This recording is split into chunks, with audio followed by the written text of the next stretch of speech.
Ladies and gentlemen, distinguished guests,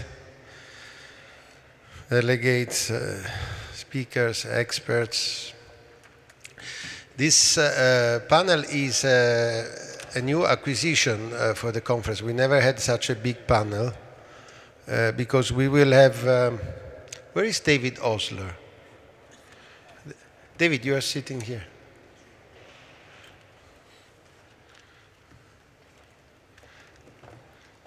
I was all concentrated on Mr. Grimaldi on my right. I forgot the chairman, whose I am an humble assistant, replacing the not replaceable Terry McAllister, who had recently is recovering from an accident. And I'm happy. Anyway, he gave me a lot of ideas to prepare this conference, so I am sure he will be with us next year in his best shape. So this panel and this session will be moderated by professional, well-known journalist David Osler of Lloyd's List, with my help, and I think he's so good that we'll make sure that his work will not be spoiled by the terrible organizer of shipping and the law. Anyway, the idea to have this panel,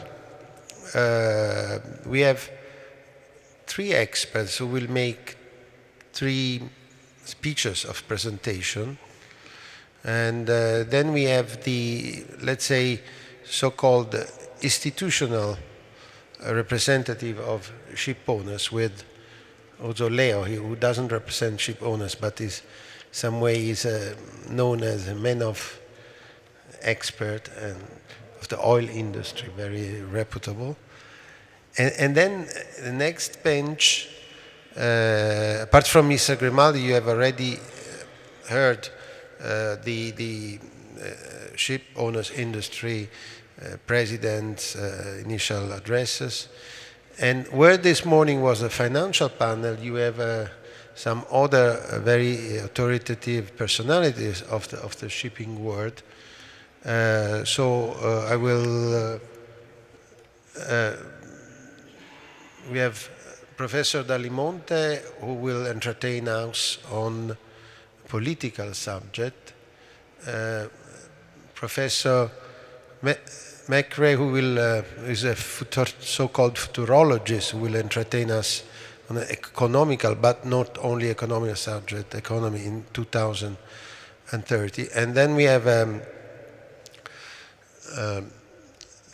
some related industries leaders like James Bean, who runs the Standard P&I Club, and Federico Deodato, who runs PL Ferrari.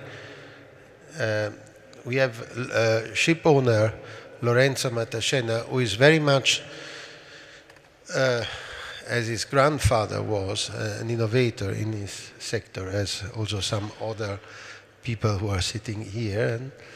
And then we have Leonard Müller, that is coming from Holland, and he does many things, including towage and salvage. With his Müller, his well-known company, and he represents the sector of the industry in many places and contexts. And then we have Mr. Paolo Moretti of RINA, and the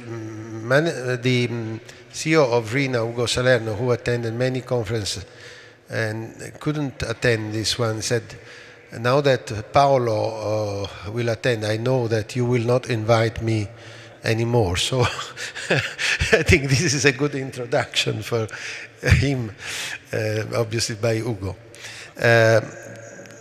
The idea is to have these three speeches or presentations and have a short discussion. Mariella Bottiglieri is going to reach us. have a short discussion after each of them, but very short, with short sort of table tennis questions and comments.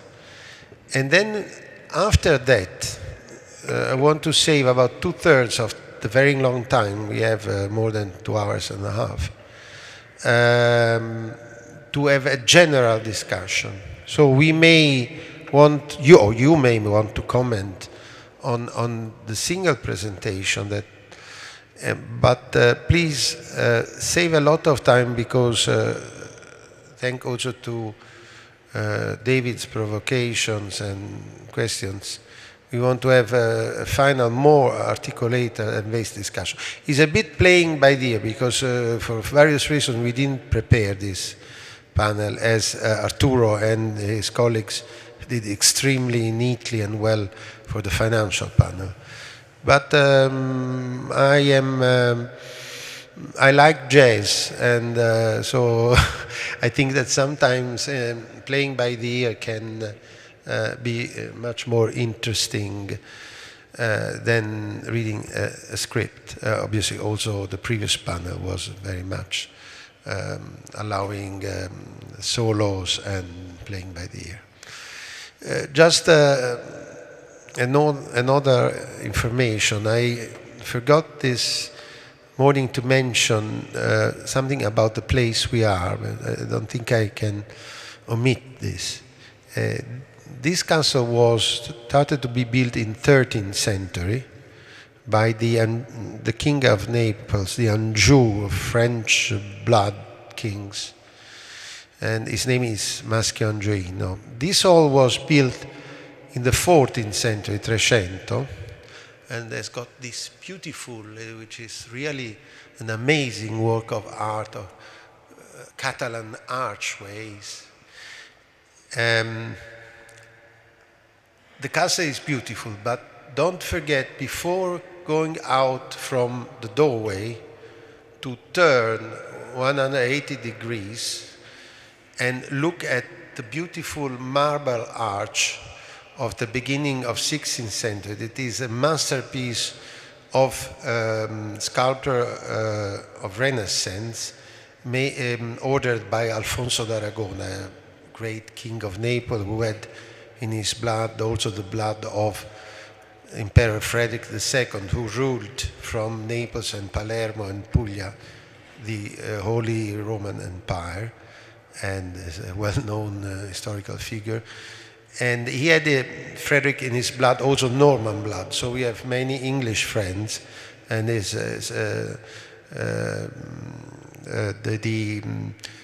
English Norman blood. So, I mean, this is then the Aragonese came from Spain, from Aragona, a region of Spain, and probably were the monarch of Naples that were recalled with more, how do you say, affection by the Neapolitans, also for the great acquisitions that they made for the city and for the kingdom of Naples, that was all the southern Italian and Sicily territory. Having said this all has also a terrible story to tell, because in 15th century, so around the second half of Quattrocento, there was, and I think this introduces very well the politologist Professor Dallemonte's speech, there was a lot of political tension.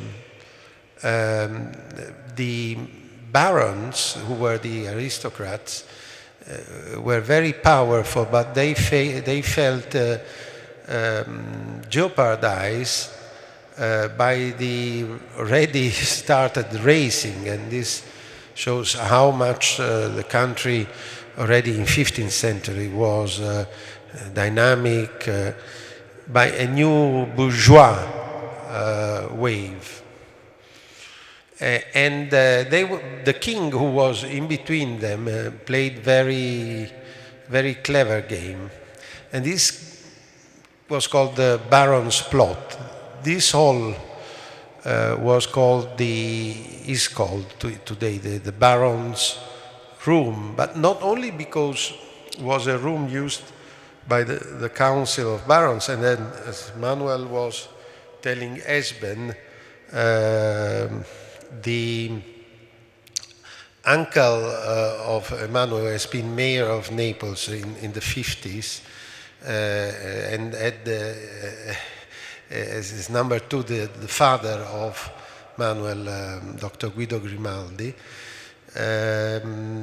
So was sitting probably in the place I'm sitting, and your father was sitting there. By the way, his name was also Lauro. This chap was Achille Lauro, but it's not a relative. And so he was sitting with a Grimaldi on his side. But let's go back to 15th century. In the 15th century, Ferrante wanted to get rid of the last barons who were continuing to plot.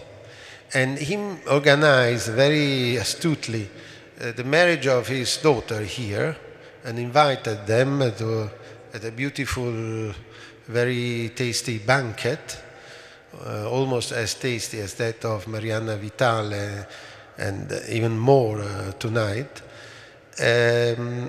And then he made, by these Amors, ordered them to close the door, and he killed all the remaining plotting barons. So this is a bit of a terrible place. I'm sure that the organizer of this conference hasn't got the same plan, but I have some little surprises for this panel. I will not tell you about them. And the title of the conference is The Shock of the New, so a little bit of a shock, I think, has to be part also of this panel this afternoon. Having said this, I don't know if David wants to say something at this stage, and I give him the honor to introduce the first presentation by Roberto Dalimonte. Okay, thank you very much, Francesco. And welcome to colleagues, speakers, delegates and friends. Welcome to Naples for the 10th edition of Shipping and the Law. As Francesco has just told you, I'm David Osler from Lloyd's List. I'm going to moderate this session. We're meeting, of course, at a very interesting time for European politics, a very interesting time for the world economy, and a very interesting time for our industry. It's going to be my pleasure to introduce a strong panel of speakers who will offer a range of views on the prospects for shipping in an era of populism, protectionism, and regulatory change, and with the IMO sulfur cap now less than 3 months away. So the first speaker, as Francesco has just announced, is Roberto Dalimonte, who's Professor of Political Sciences at a leading Italian university, and he's going to be addressing the question of the future challenges in liberal democracies. Something that I know that as a British person that I'm just about as concerned with as I'm sure many Italians are. So, Professor, can you take it away? Thank you very much. Well, certainly interesting times, you just heard. And I think that I should have given my presentation a different title, which would have pleased Francesco Lauro even more, because I could have called it The Shock of the New and the Weakening of Liberal Democracies, because this is the real topic. Liberal democracies, the political framework within with which we live and operate, is today under stress, and the signs of stress are everywhere. In the US, in Britain, in Italy, in Spain, even in Scandinavian countries to a lesser degree. And you can see these signs in terms of the anger, the level of anger, of discontent that lots of people have, the disappointment with the output of liberal democracies. You see, liberal democracies have three key ingredients, in my opinion. One is trust. The trust between the voters, the citizens, and the elites. And not just the political class. When I say elites, I mean even us, business elites, the intellectual elites, and not just the political elites. The second key ingredient is the willingness to compromise.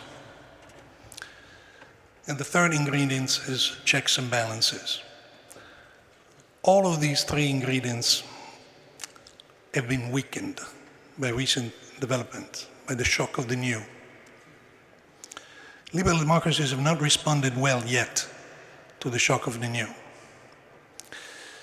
Particularly, I'm concerned about the lack of trust between the citizens and the voters.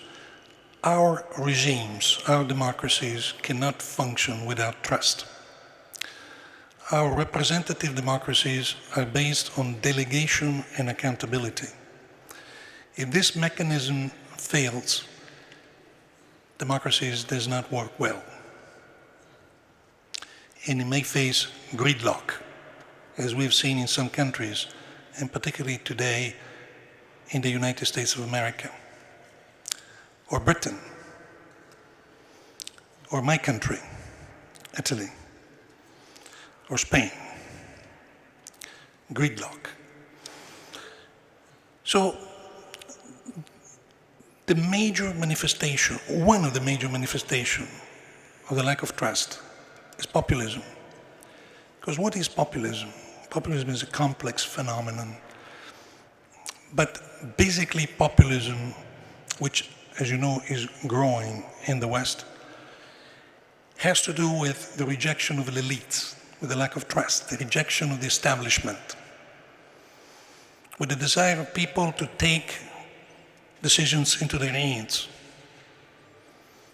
And Italy is a very interesting case because Italy has always been a cradle of political innovations. And here in Italy we have invented the first digital party. The Five-Star Movement, which is in power in Italy, as you know, is a digital party.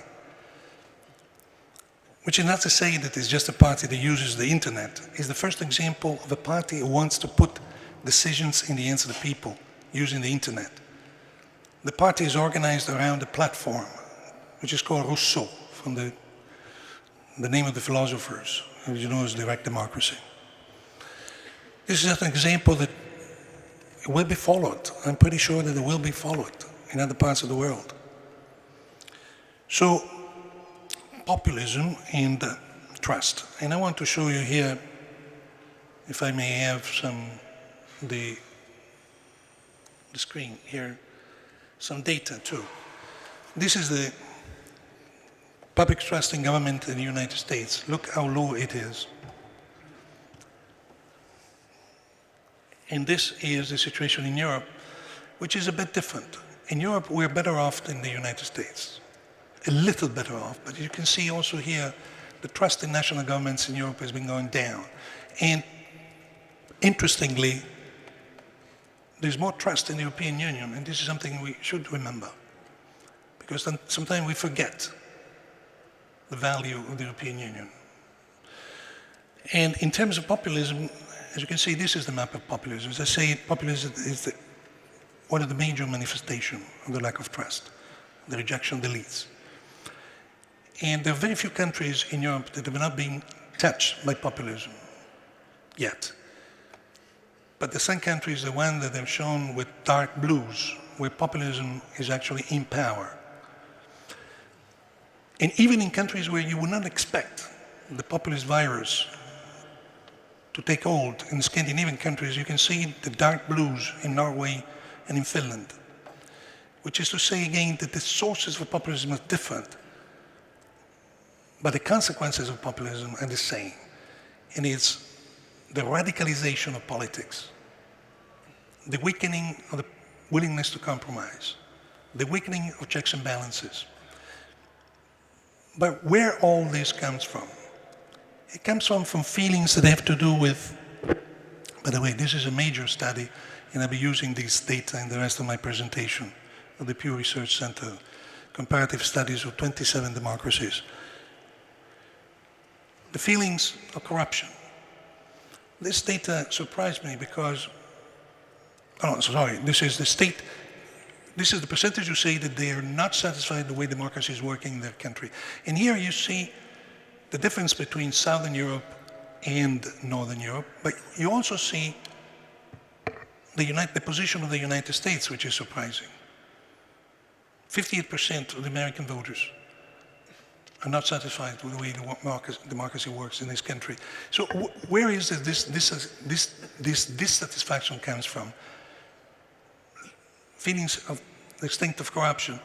And here I like to point out, which was surprising to me, the fact that Italy and the US are on the same category. 70% of the people in Italy and the US. Italy and the US. I couldn't believe that Italy and the US could be together on the basis of these data. The corruption, and of course corruption feeds populism, the rejection of the elites. The other thing is surprising, the mixed views of the judicial system. Look at the blue side of this picture. 77% of people in Spain, 73% in Italy, but even 52% of people in the United States feel that the judicial system does not work fairly. Another source of dissatisfaction feeding into populism, or the view that elections don't change anything. And this, you have to look at the right-hand side. So, where is, however, the basic cause, the basic factor feeding into this? And this is the economy, and I'm sure that the following speaker will tackle some of these issues, so I'm just limiting myself to very few things. I don't think it's surprising to you if I tell you that we are going through a phenomenal transformation of our economy, which has caused an enormous amount of disruption. It's causing an enormous amount of creative disruption, which is good. But it's also a change that in the short terms produces winners and losers. Where this transformation comes from, the digital revolution, the shock of the new, like Francesco Lauro likes to say, which has not developed fully its impact yet.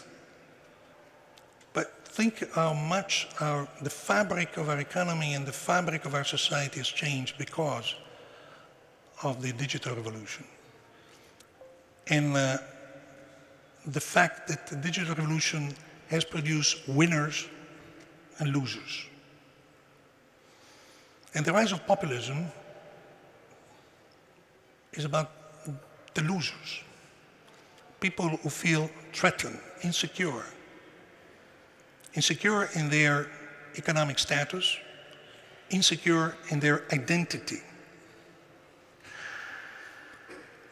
And this enormous transformation, which will continue, think, for example, of the fact that 3D printing has not developed yet all its potential. And the same applies to artificial intelligence. This economic transformation, as I said, has produced winners and losers. And let me just show you this map very quickly. This map which shows you the difference between productivity and real wages. Look at the fact that the fantastic increase of productivity, this is an OECD measure, has not really benefited everybody. Look at the gap between productivity and wages. This is one of the sources of inequalities, and inequalities is one of the sources of anger, frustration, fear, populism. Yeah. And this is another. This applies to the US only. The other was applied to the OECD countries. And this applies to the US, and you see the disconnect between productivity At one point, for a long time, productivity and the distribution of income went hand in hand, and now the disconnect. This is one of the sources of the radicalization of American politics. And this is even more interesting because it tells you how more difficult now for the new generation is to buy a home and the frustration that comes with that. The disconnect between house prices and income. This is also an OECD measure. So the economy has a lot to do with satisfaction or dissatisfaction with democracy. The link between views of the economy and assessments of democratic performance is very strong, as you can read here. In 24 out of the 27 countries surveyed by the Pew Research Center, people who say the national economy is in bad shape are more likely than those who say it's in good shape to be dissatisfied with the way democracy is working. And this is the data. You look here. These are the people who think, on the right-hand side, the blue dots, the people who think that democracy is not working for them. And at the same time, these are the people who say that democracy is not working for them. There's a strong linkage. And this is a great concern. It should be a great concern to us. Because if we do not make sure that the economy will work for everybody, the rise of populism will continue. And the undermining of the liberal democratic order will continue. And I'd like to finish with a note on the United States of America.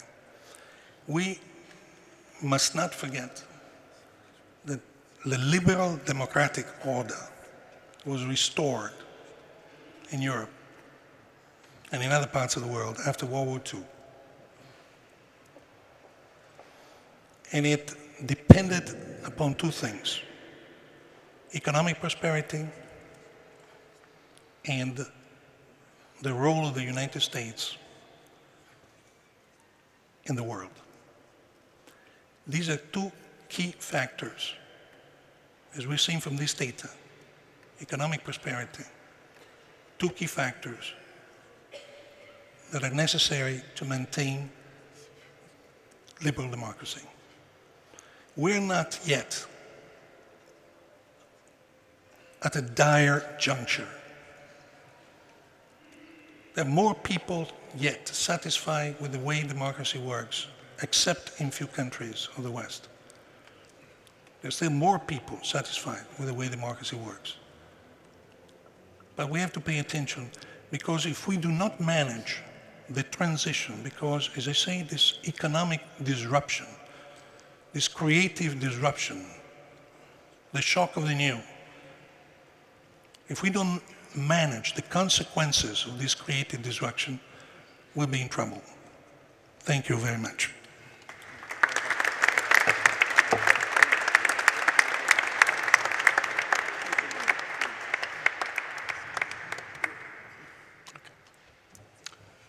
Right, there's an old joke that economic forecasting is there to make weather forecasting look good.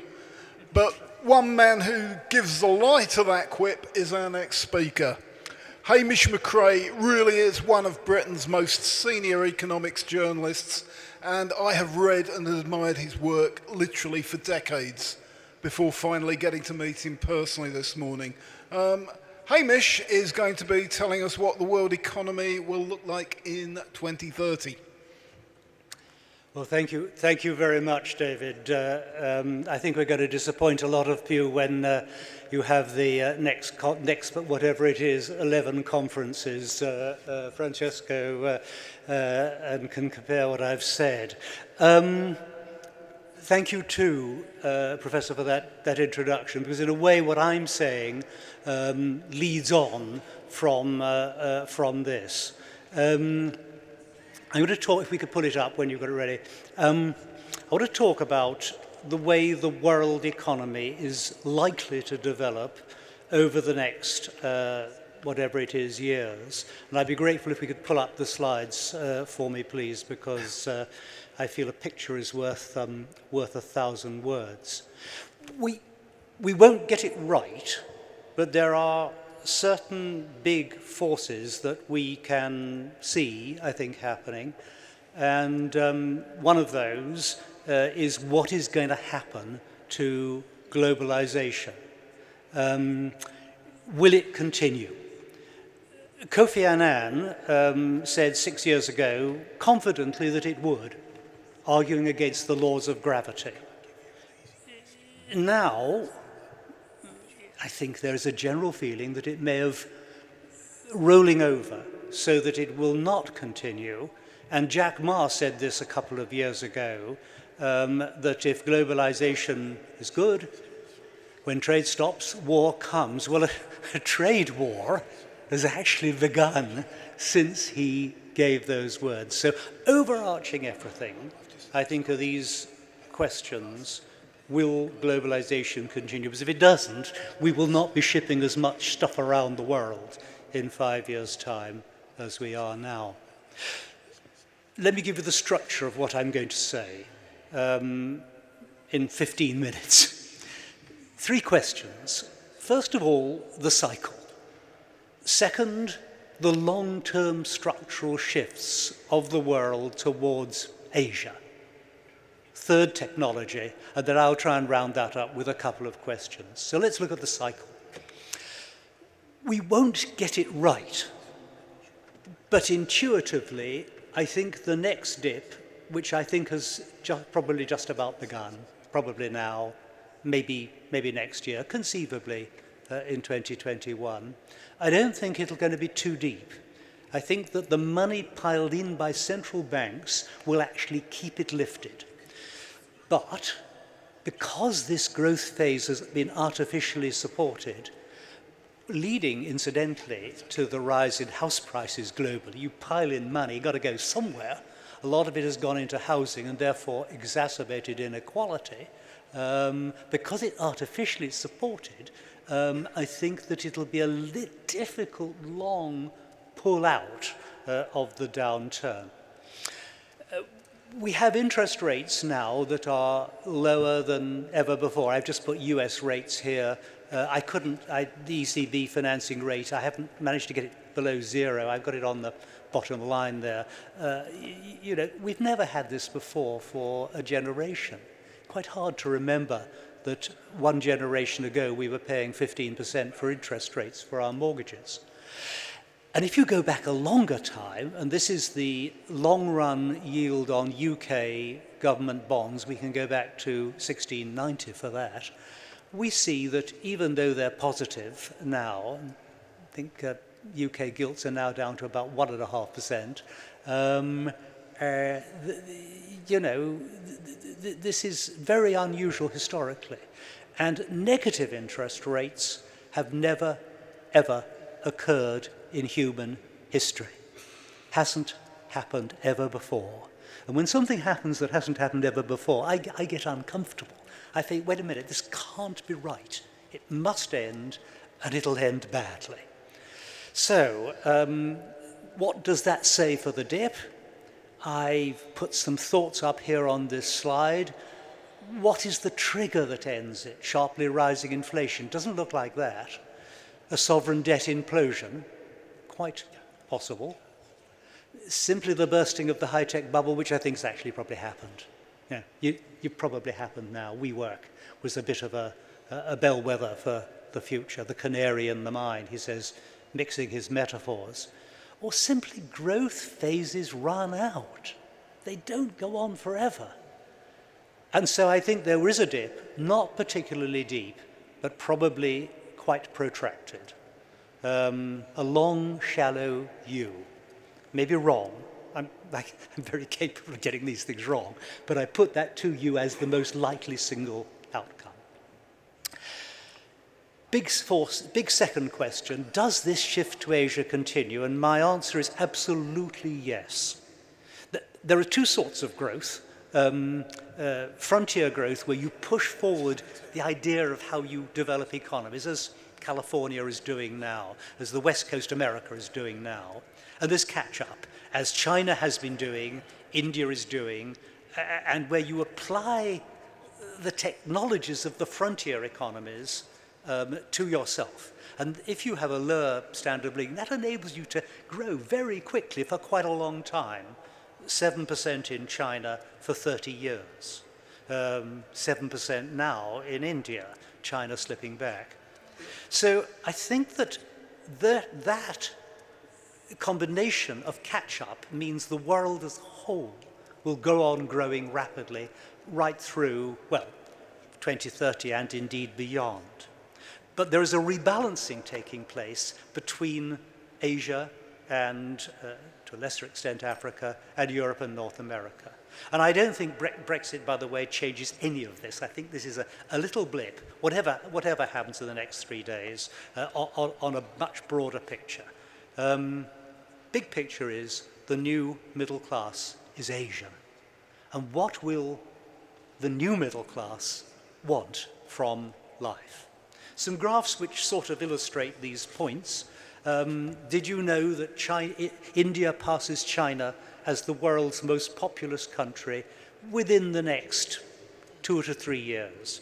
Some people think it's already happened, that actually the data is wrong, but on official forecast, 2 to 3 years.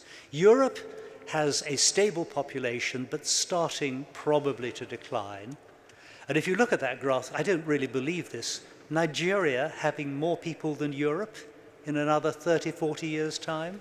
Not sure I believe that. But I think the left-hand side of the graph we can take pretty seriously.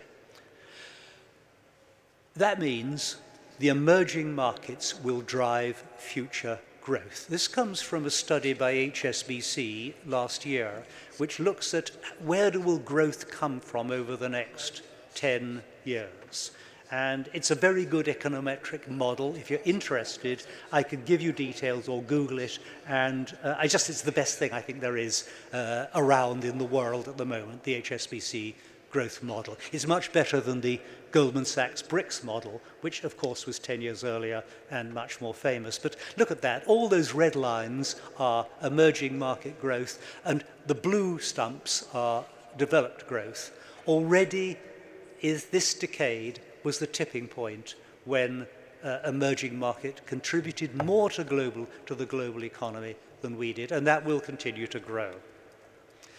The tough question, tough for everyone in this room, is whether globalization has peaked. And this graph I find really, it stops in 2015. I deliberately stopped it there. Look at that top red line. Total trade in global growth actually peaked at the top of the last cycle as a percentage of GDP. It's still growing, but as a percentage of GDP, it's no longer really growing. And trade in goods coming down quite sharply, while trade in services probably still rising. Possible message: will globalization take the form of more trade in services and less growth in trade in goods? Will we export the ideas of how to make something rather than actually making it and shipping it? If that happens, big implications for anyone in the transport industry. The other little sequence on this is the rise of the global middle class. There was another study by Brookings, and I loved it because they one of these sort of rather spurious things where they said, I think it was in in September last year, suddenly there were more middle class people in the world than there were poor or very poor. I mean, it wasn't in December, but the pattern that orange bit is growing, which is the middle class, and the blue and the green bit, which is the poor, is shrinking, and is happening very rapidly through this decade. So what will the world look like in 2030? Well, here is the results of the HSBC study, with China as the world's largest economy. Pump. Having passed the US sometime in the late 2020s, i.e. within a decade. Now, this may be wrong It may be 2033 that it passes, not 2028. Conceivably, it's earlier still, I don't know. But I think the big message to you, to everyone in this room, is assume within a decade that China is the world's largest economy, America number 2, and India number 3. Something unbelievably troubling has to happen for that not to be so. So, yes, this shift race is on. I won't go through these particular points. There is divergence within the emerging world as well as within it. I think there's a practical question for those of us in Europe. How do we lift our game? We need to lift our game, and how do we do it? How do we do it either as a European Union or as a slightly looser slightly looser group of countries with some technically outside the European Union? Third, technology. Well, we've seen we're very aware of the destruction, and I'm so grateful for that point about how people feel very upset by the apparent way in which they are disadvantaged in the world economy. This is, however, a developed worldview. If you are in the majority of the world, you're still doing very well out of the world economy. You may distrust your politicians in India, but you are getting richer 7% every year. So this is a force which is actually, in one level, disadvantaging everyone in this room, because we are in the developed world, and actually helping the emerging world. But disruption is an opportunity, and I think the best way to get my mind around this is to see this as two technologies, communications and AI. But I want us, first of all, just to go to Rome. You know this one, don't you? Anyone know this one? This is the picture of the inauguration of Pope Benedict 15 years ago. And this is the same picture of Pope Francis 5 years later, and 7 years later. And of course, you see the difference. That it was the invention of the iPhone. And that caught everyone by surprise, including Steve Ballmer, who was head of Microsoft at the time. No chance of it having anything. I feel comforted by that one. You know, if he can get it wrong, he's paid more than I am. You've probably seen this little litany here. The world's largest taxi firm owns no cars. Facebook owns no content. Alibaba carries no, and so on. You know this one. But I think bigger than these things which have just sprung up so swiftly and will race on is actually the opportunity threat of AI. If you look at the growth of social media, shooting up. I'm in the very middle of it because I write in an online newspaper now, The Independent. We stopped printing. Stopped printing doubled our readership.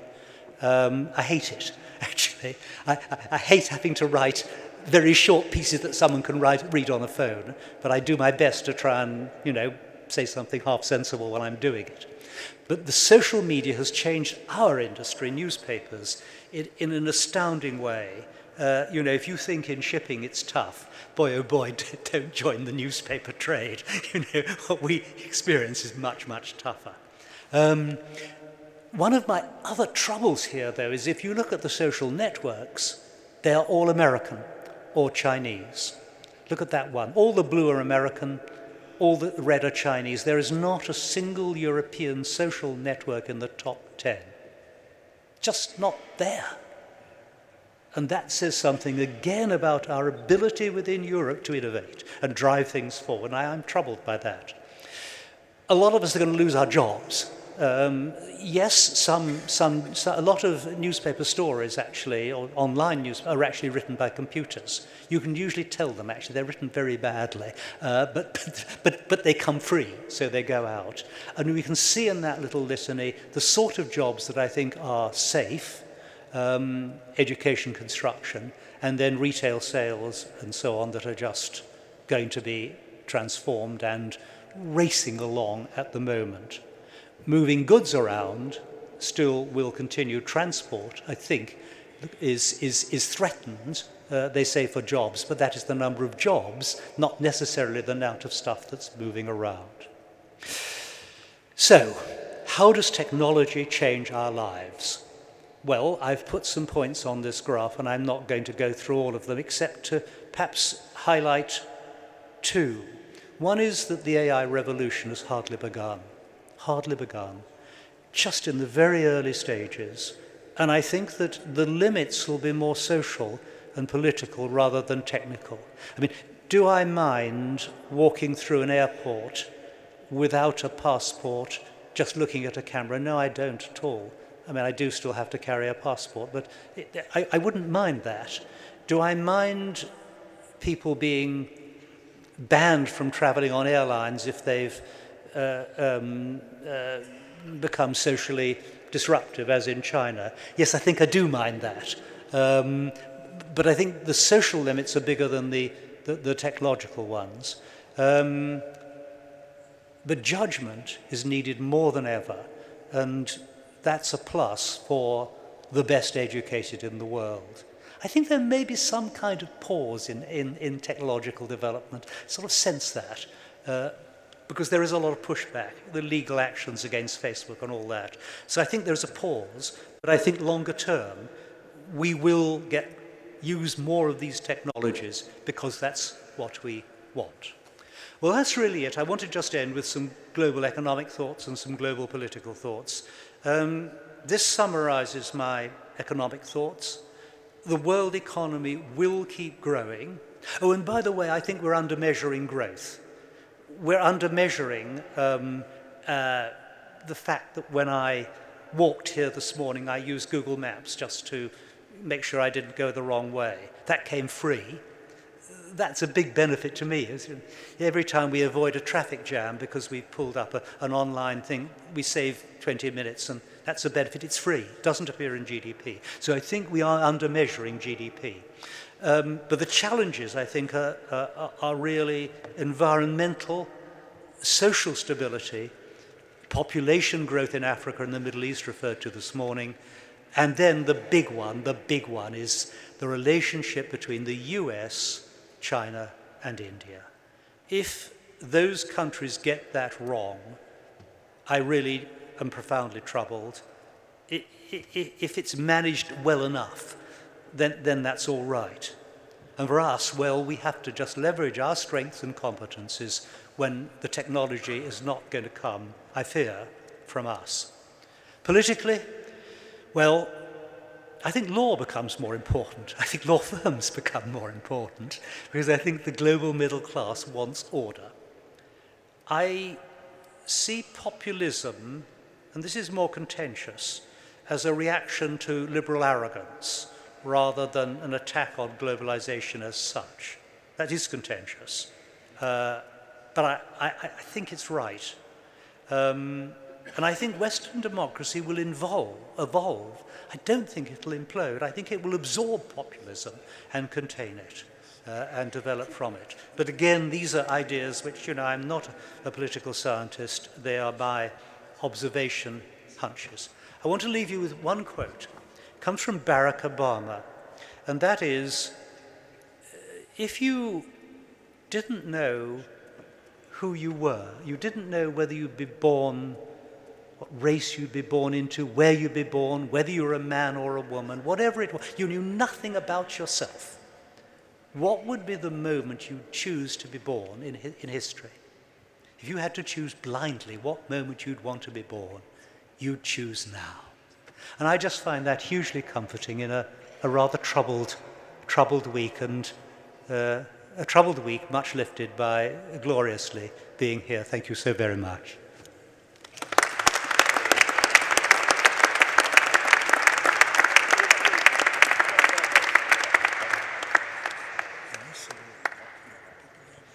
I thank Roberto and Hamish for their very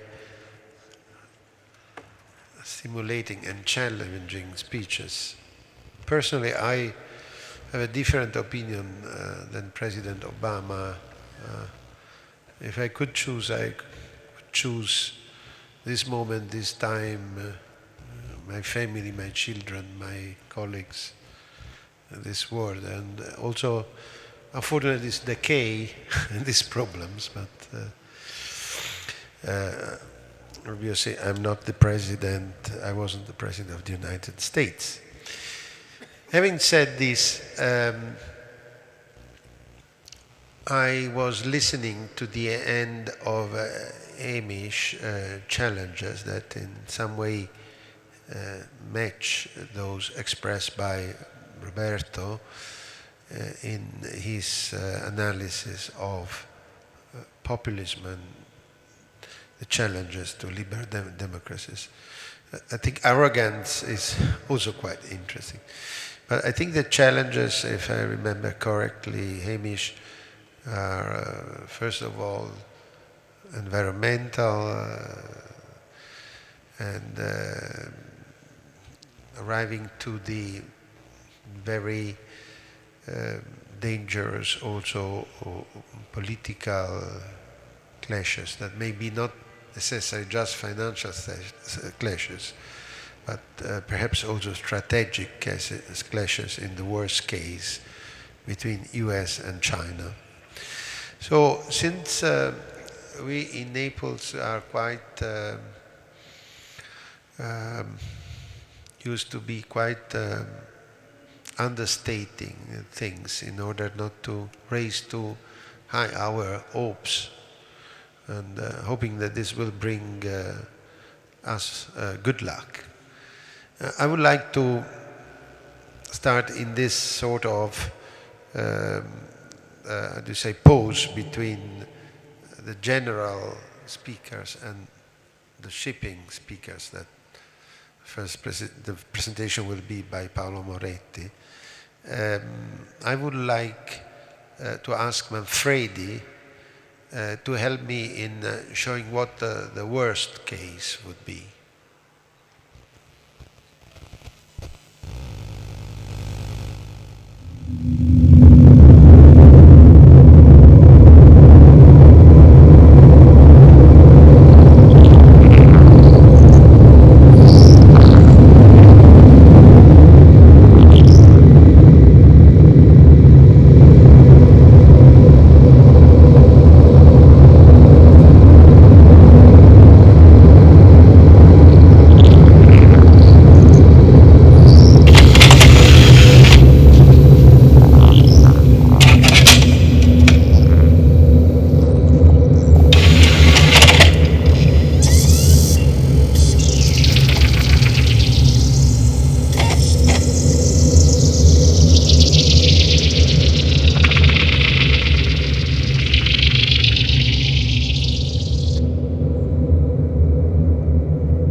Thank you. This is really the worst case. Is the Earth with how it could be one day if the worst goes for the worst, and perhaps some aliens come and visit and find the remains of the humanity, and then if it's the environment, the climate change, the war. I mean, it means that something went wrong, or some forecast were not right. And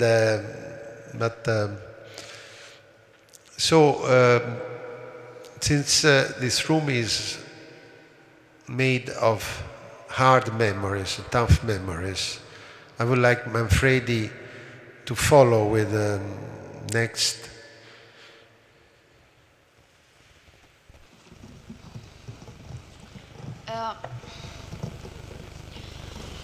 My message is that we'll be watching you.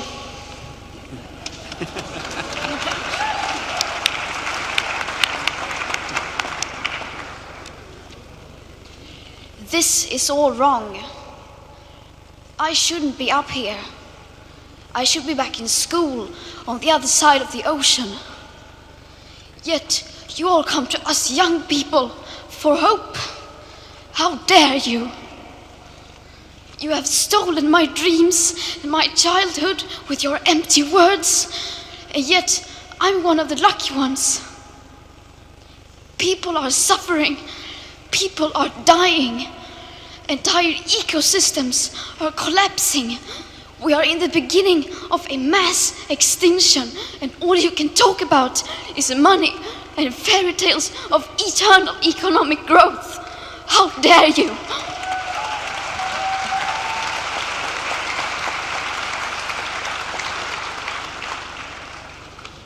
For more than 30 years, the science has been crystal clear. How dare you continue to look away and come here saying that you're doing enough when the politics and solutions needed are still nowhere in sight? You say you hear us and that you understand the urgency. But no matter how sad and angry I am, I do not want to believe that. Because if you really understood the situation and still kept on failing to act, then you would be evil, and that I refuse to believe.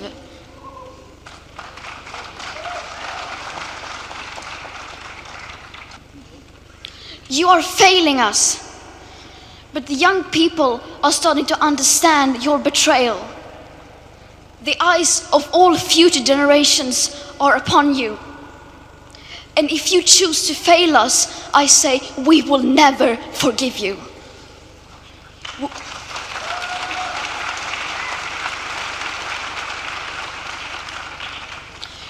We will not let you get away with this. Right here, right now, is where we draw the line. The world is waking up, and change is coming whether you like it or not. Thank you.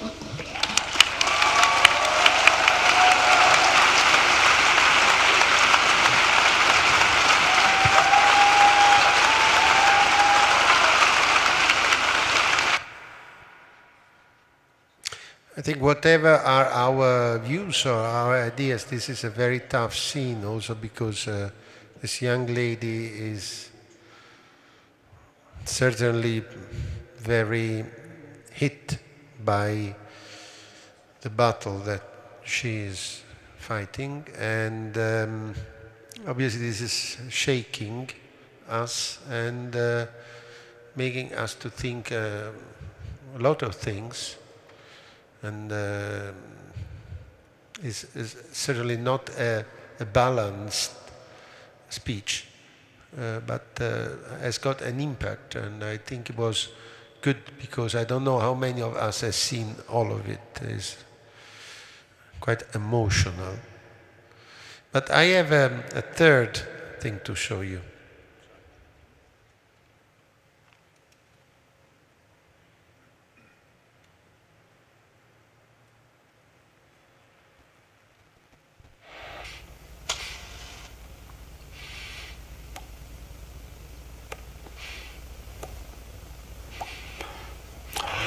Fitzgeraldo?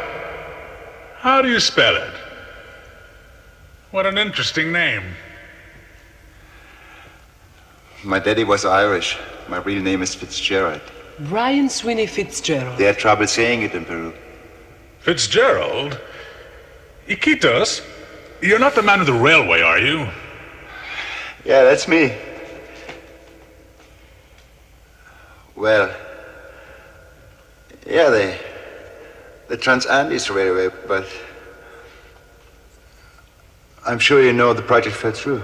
But the idea was a bold one. It's still lingering. At the moment, I'm trying my luck as an ice producer to make money. Here, what they want with all their money is the great names of Europe. Sarah Bernhardt, an actress who can't even sing. But her wooden leg is the talk of the town. The ice, I'm doing all this because I have one dream. The opera. The great opera in the jungle. Fitzcarraldo will build it, and Caruso will sing at the premiere. It's only the dreamers who move mountains. It's only the dreamers who move mountains. Obviously, there must be a vision and a dream and a project. But also, I think people of shipping know that there is no dream that could affirm itself, that wouldn't fail if there is not adequate realism. I mean, we have done many times this type of discussions. And I would like to end this intermezzo with something that could have been a dream, but was moved also by very strong financial and business interest. And it's also a memory of my childhood. I think I went to see this with my parents when I was very young. Manfredi, please.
So we have left a little bit of space for aesthetics.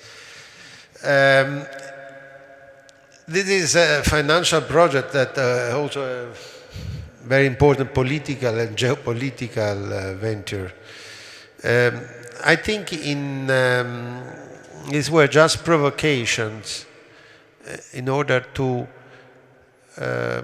put into a frame the importance and the unprecedented character then the decision and the projects and the regulations that are going to be implemented in the future, how can they affect the world, humanity, the economy, and obviously the shipping world. That has been always a very forward-looking part of the world economy and the world society, because the sailors, the owners, the underwriters, sometimes also the lawyers have been always responding to a sort of pioneering spirit and going to find new seas, new things, face new problems. I think, I'm sure that from this debate it will come out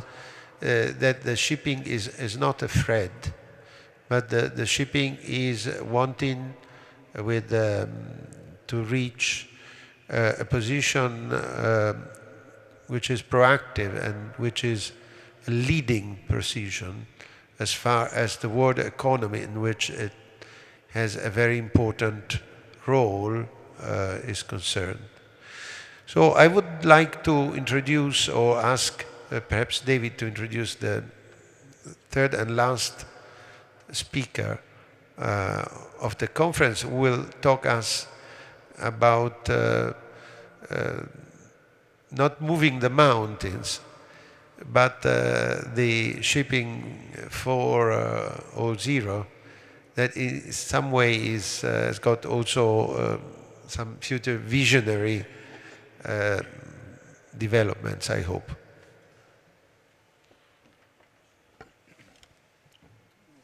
Yeah. Okay, as Chief Commercial Officer of Registro Italiano Navali, Paolo Moretti will need little introduction to an Italian shipping audience.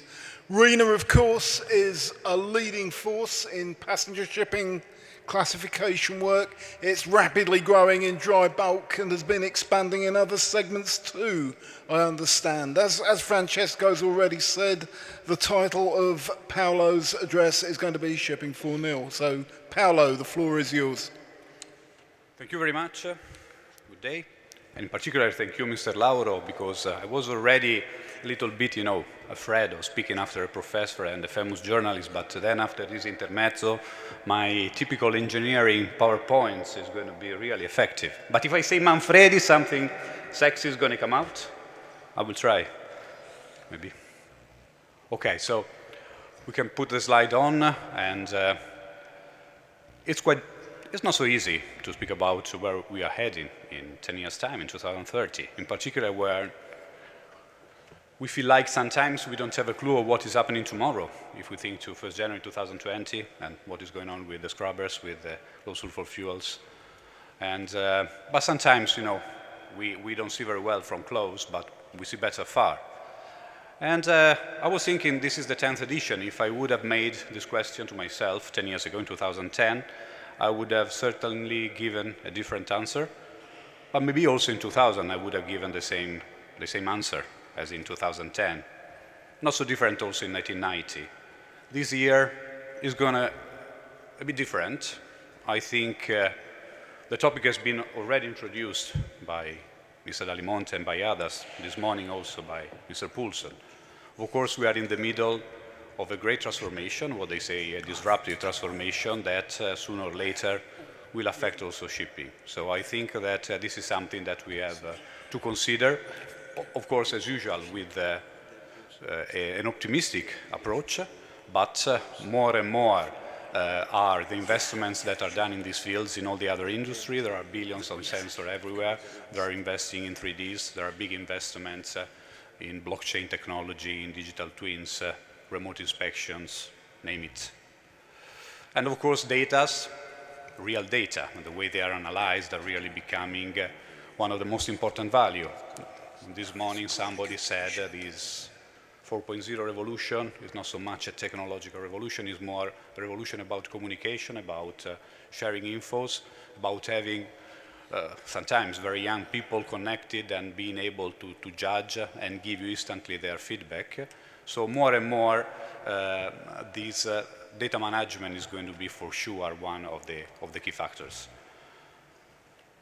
Nevertheless, we don't have to think that necessarily this is going to be bad for us, for the human being, because of course we know very well that at the end the data themselves, without the real technical human excellence, won't be so valuable, even if of course artificial intelligence will help and so on.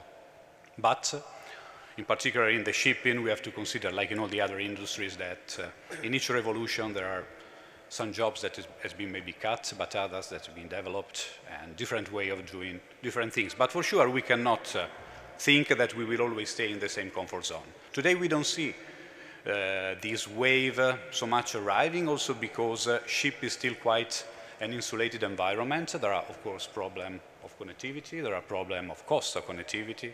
Sometimes even if you have the money, you cannot connect it when you are sailing overseas.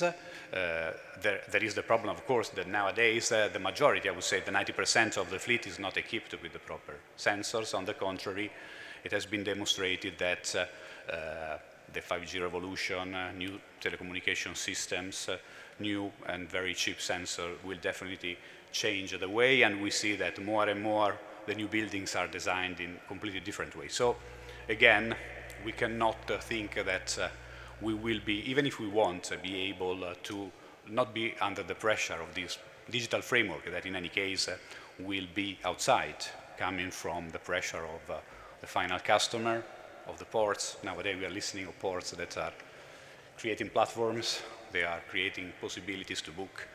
So definitely we cannot believe to work in the same way as it was before.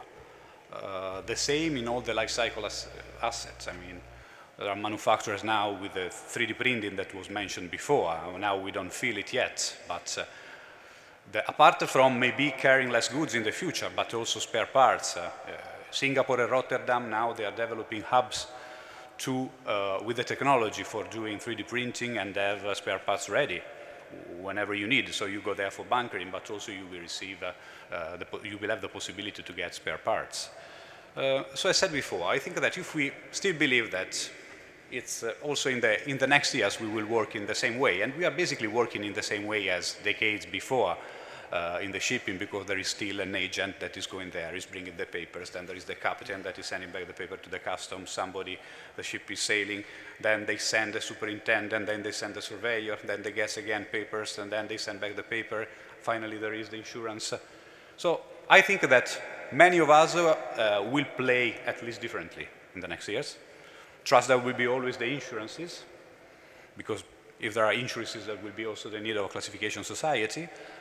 So, of course, it's my interest, but definitely, of course, we have to consider that our way of working and of conceiving the ship is going to be totally different, with also a lot of new opportunities coming, a lot of way of working with, let's say, a full 3D digital model where we can acquire data, images, videos, let's say measurements coming from sensor vibration, and so having a more predictive maintenance rather than the traditional way of doing inspection as it was before, having the possibility of leveraging on this new technology, and so instead of sending our superintendent all the times abroad to attend, to participate to a drill or to attend a repair, have the possibility, of course, of a suitable two-way communication in order to stay home, be connected with the manufacturer and see how things are going.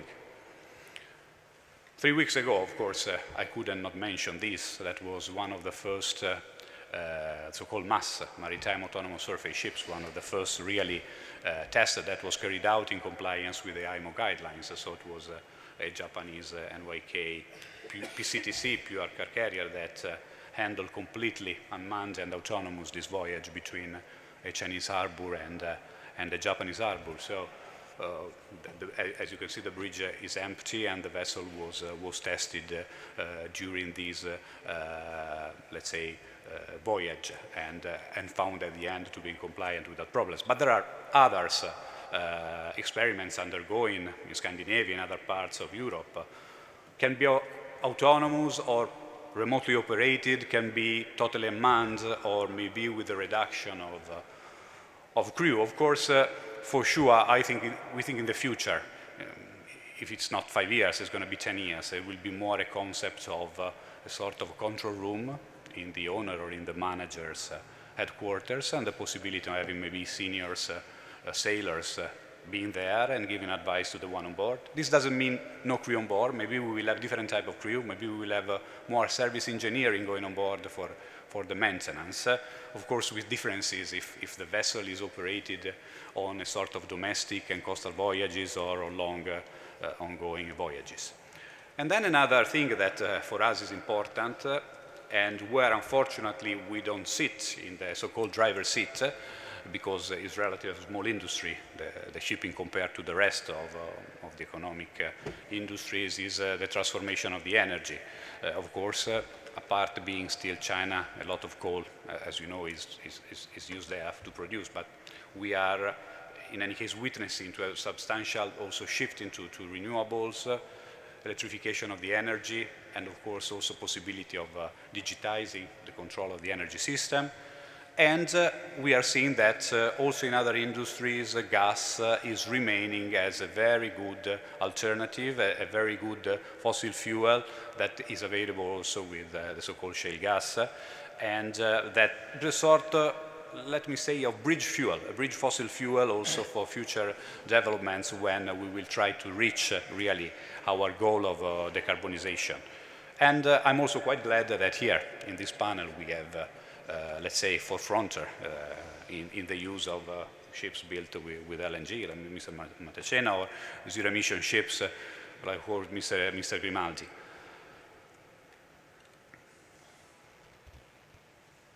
Of course, one of the drivers is always the fact that the cost of solar panel, the cost of onshore wind is going down, and there is this paradox of course, of Texas that is living on oil and gas, but is the first US state regarding the wind capacity.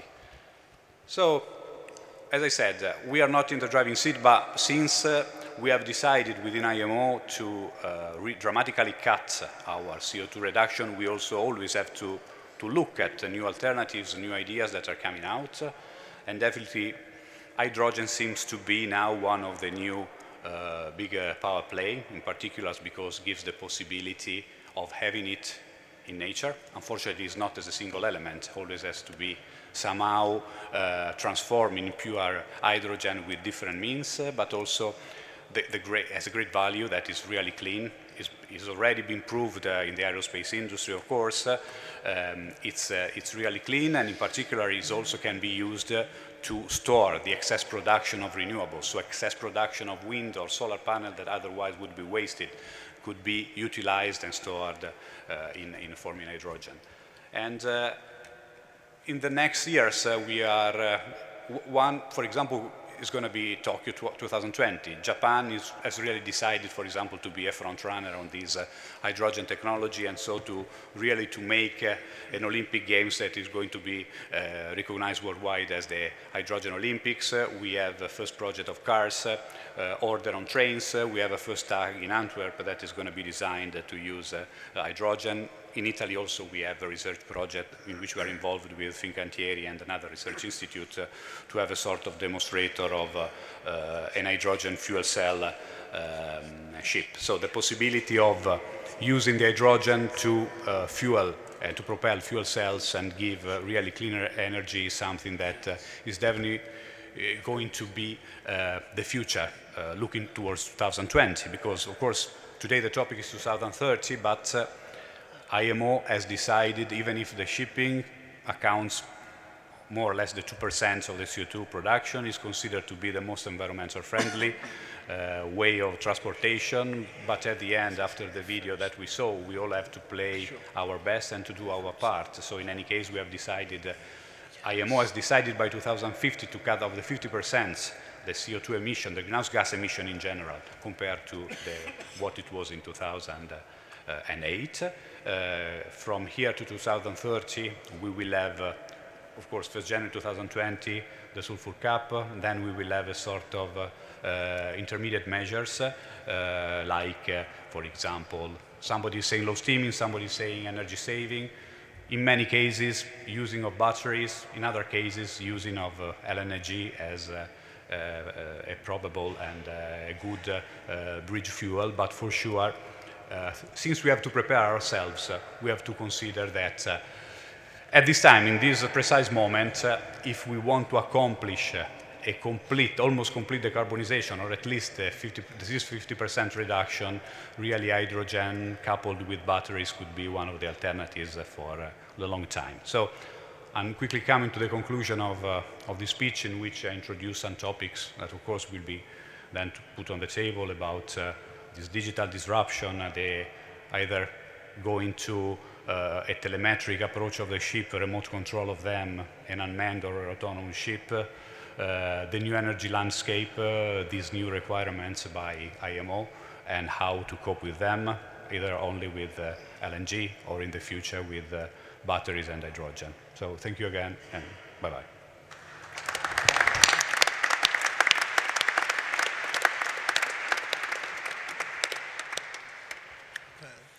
Well, thank you, Paolo, for that excellent speech. And now over to the panel discussion. And I have to say, I've never chaired such a distinguished group of high-profile shipping figures. So I'm going to introduce them one by one, and I'm going to ask them one question each about their special area and invite a brief answer. A brief answer. 1 minute answers are fine. 2 minutes, absolute maximum, please, panelists. And if you hear me tapping on the microphone like that, then that means I want you to draw your remarks to a close. After that, we'll have a wider discussion. So, first up is Mariella Bottiglieri, Managing Director of Giuseppe Bottiglieri Shipping Company and the only woman on the panel. I think Francesco is going to have to do a little better on gender balance next year. So I'm going to ask Mariella to speak first. Mariella, most Italian ship owners are not making money at the moment. You don't need me to tell you that. So let me ask you a simple question. What's the problem and what's the solution? Thank you so much for the introduction. First of all, I apologize for being late, and I apologize also because I will have to leave early. Going to your question, because I only have 1 minute, if I had the answer, I would be so selfish not to share it here. I will keep it for me. The truth is that it's impossible to predict market. Freight market is by nature so volatile.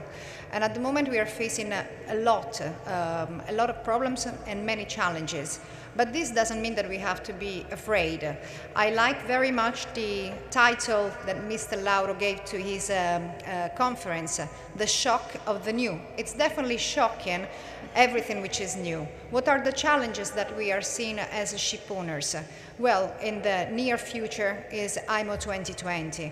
And even if we try to prepare in advance for this, of course, challenges are still being faced before the entry into force on the 1st of January.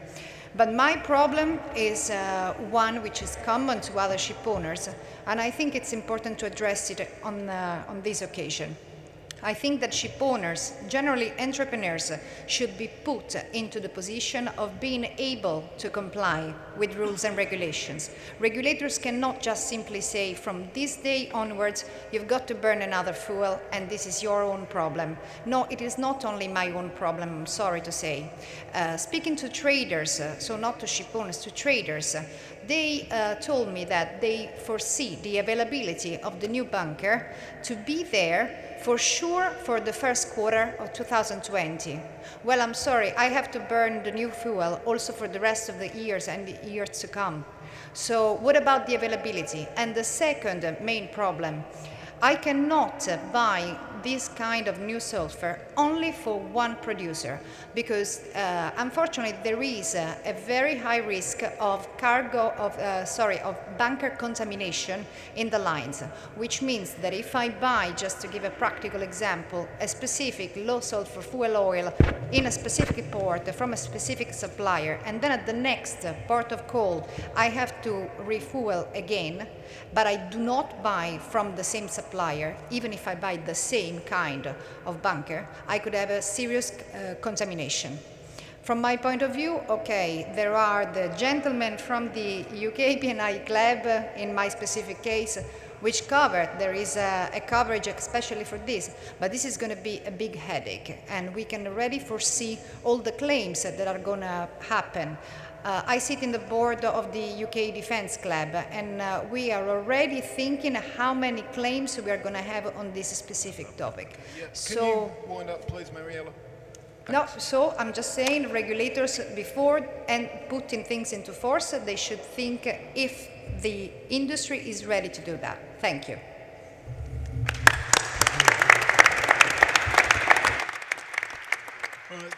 Sitting on my left is Esben Poulsen, Chairman of the International Chamber of Shipping, and I'm going to ask him about world trade. It's still growing, of course, but more so in emerging markets than developed economies. And of course, there are rising fears about protectionism. How do you see things, Esben?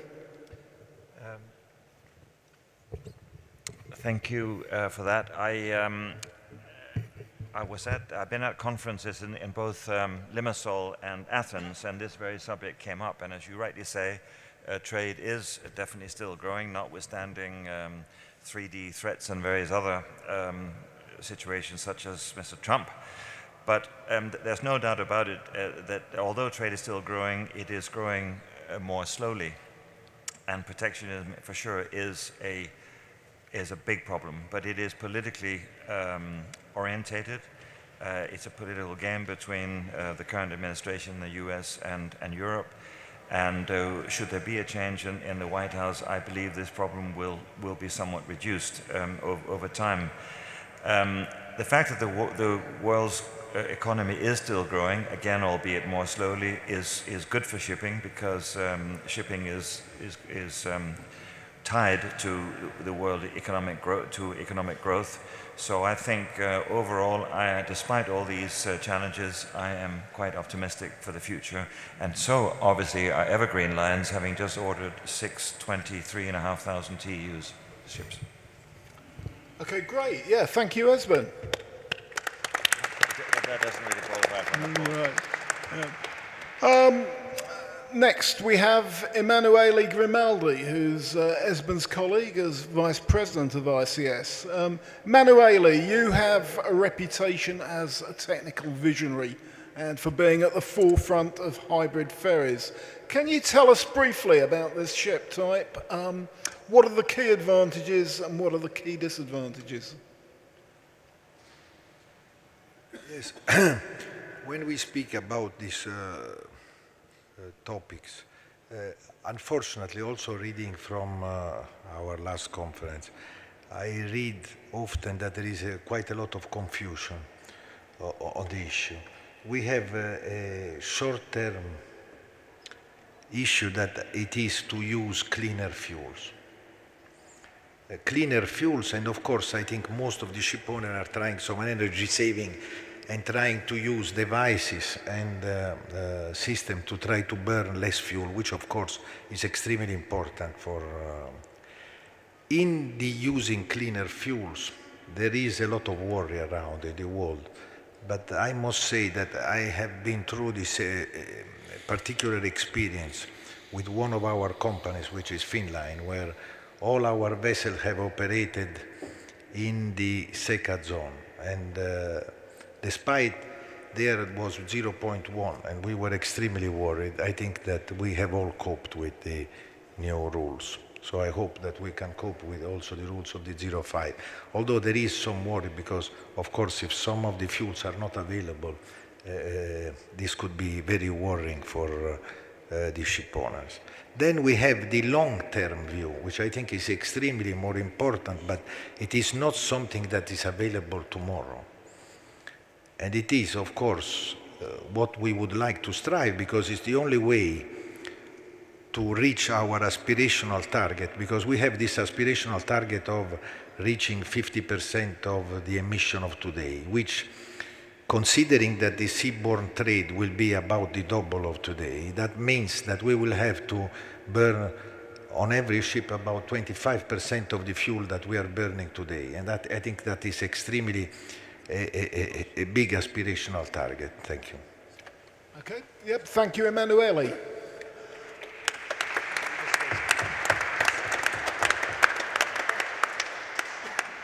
Claes Berglund is President-elect of the European Community Shipowners Associations, so I'm going to give him the Brexit question.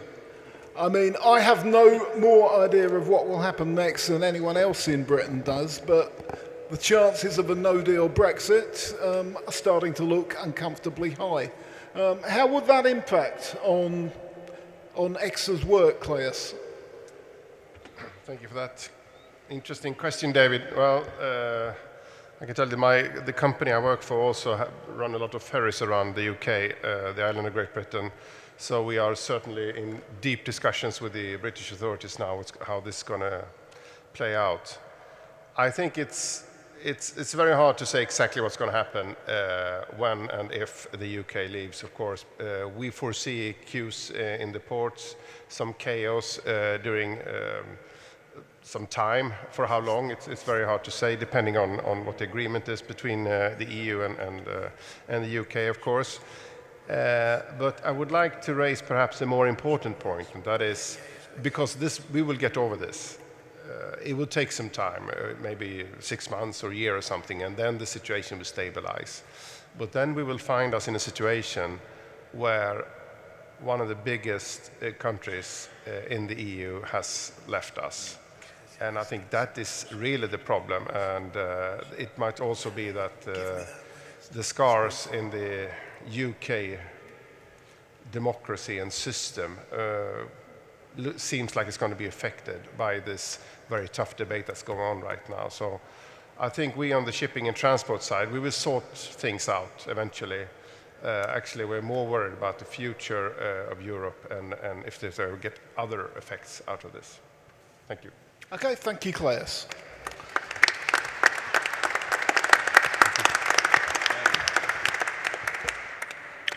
Right, John Lyris is a past president of EXA and the Union of Greek Ship Owners. John and I were both teenagers in London in the 1970s and might even have been to some of the same rock shows.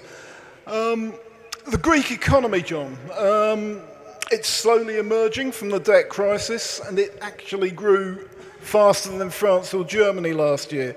How do things look from Athens right now?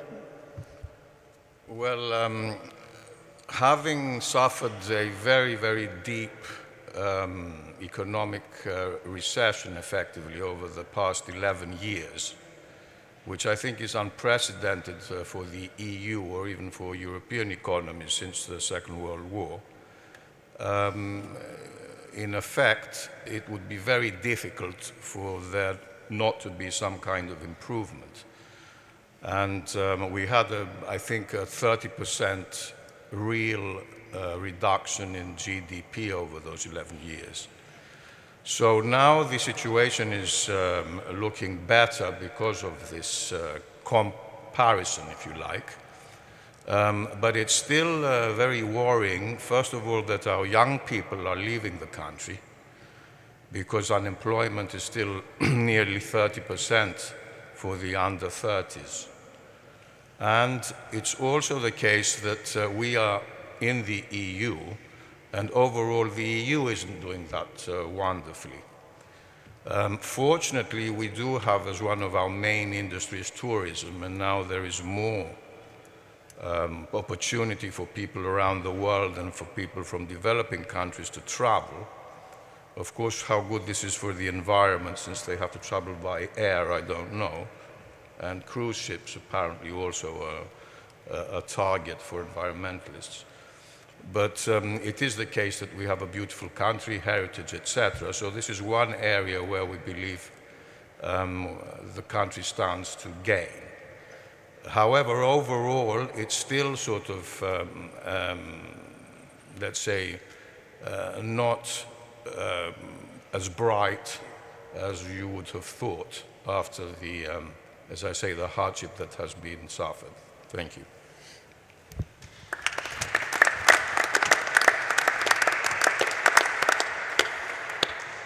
Okay, Thomas Rader is a past president of EXA. Thomas, you probably heard some of the Italian speakers this morning in the finance session who argued that German ship owners enjoyed what amounted to state support during the shipping downturn. I expect you'd like to answer back to that charge. Well, I have the impression that it's a typical example of the grass is always greener on the other side of the fence, especially when you look at it from a certain distance. I wish that in Germany some of the problems in the banking system would have been tackled earlier, and I think that would have avoided a lot of problems for the ship-owning companies, but also for the banks and for the state. Now, in hindsight, of course, that is easy to say because we were always under the impression that we would have a 3 to 4 year cycle And so the idea to bridge this over, to tide this over, and then tackle the problems in a better market environment was quite obvious. As we all know, this has not happened. My own explanation is that we have had a number of crises, different types of crises that were overlapping each other. And therefore, instead of having a 3-year cycle, especially in container shipping, we ended up being in a 10-year slump. Just to give you an example, the longest restructuring that I have experienced took 6 years with 8 different teams at the bank and 12 different concepts that we had to go through, and we finally managed. But certainly this is not the optimal way of dealing with problems. Today, the German ship finance capacity is about 20% of what it used to be before the crisis. The equity market is very much dried out. The fleet is cut in half, more or less. And of the existing 2,000 vessels, I would say about 1/3 is controlled by financial investors that are shelving this for the banks or by the workout departments of the banks. So we are not through it yet. There will be continued sales. But we also see that loan financing is coming back. We see that ship owners are picking the right investment partners and are gradually repositioning themselves. And when I listened to what our Italian colleague said this morning, we must recognize that when we don't have the equity that we used to have, we must do more services. And from the service side, also rebuild our business. And when we do that, we must then see that we get the right partners. Let me borrow as a last word from Hamish McRae and say judgment is more needed than ever. And perhaps say judgment and courage. Okay, yeah, thank you, Thomas.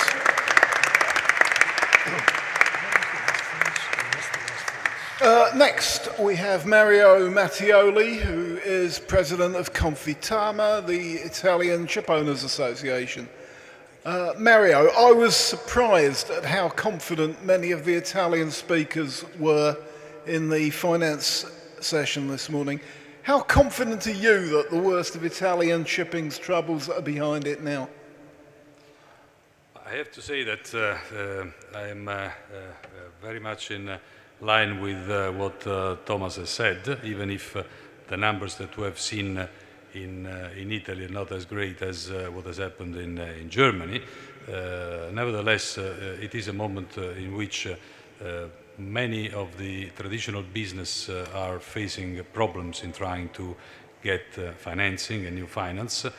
Probably it is a moment, it was a critical moment in which I think that was the first time that probably the banks were put worse than the ship owning company, and this has of course increased from their point of view the decision to take off the loan. So we have seen a lot of restructuring system complicated by the new regulation. This is another big issue, and basically this has led to a complete stop to many businesses. There have been in the meantime other sectors, other niche sectors within Italian shipping that fortunately have gone pretty well, in which there has been a big development linked to the movement of people and for instance regarding the motorways of the sea, as well as the cruise ship is a booming market from this point of view. So overall, I think we have, as Italian Ship Owner Association, had that table, as I was saying this morning, with the Italian Banking Association as well as the funds, and we will have a session just after our general meeting on the 31st. We try to put all together. We also wish to have a sort of help from the government through one of the big operators that there are in Italy, backed by the government, in order to create a sort of package that can be helpful for the companies for a real recovery without having just a very, very high interest rate to pay. Last thing. It's just nothing. Oh, I have still time. I just wanted to make a comment. It was nice about what was said today, because it came to my mind about the Obama phrase. If I had to choose, I would like to be born now, no? And I was thinking, because one of the things that we said to the last general meeting is that the future is how you imagine it. So you make your own future. You can eventually even be born today, decide to be born today, because in any case, you will be the decision maker of your future. Thanks. Great. Thank you very much.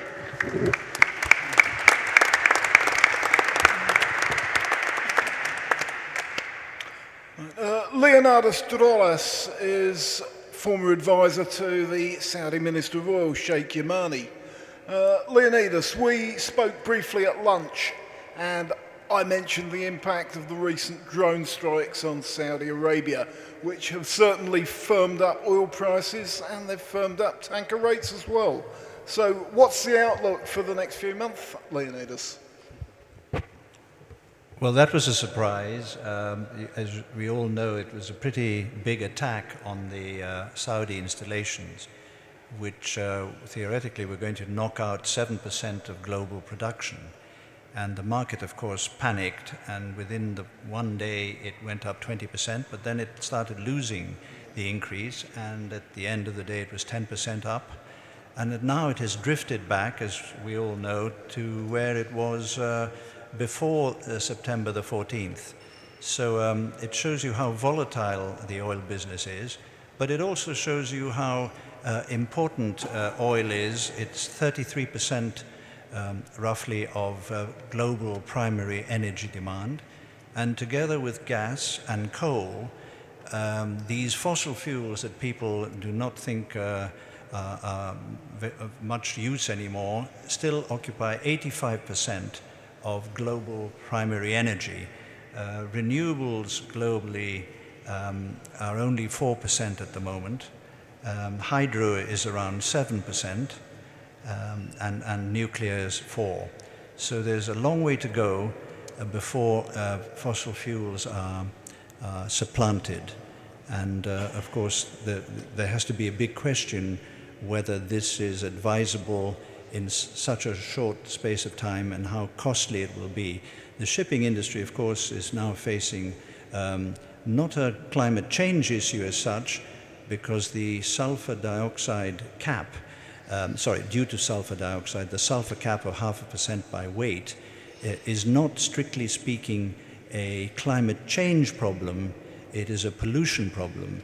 And how much that pollution is relevant outside ports where ships are idling and can be polluting the atmosphere, but on the wide seas, the great oceans, the question marks about whether that's that important are of course large. And I'm surprised the shipping industry has not pushed harder the IMO to justify the decision. I'm really surprised as an outsider why this hasn't happened. I'm told that the decision which was taken some years ago was based on a study by a Dutch company how they decided that, what kind of information they had is very interesting. But that's my view. Thank you. Okay, thank you very much, Leonidas.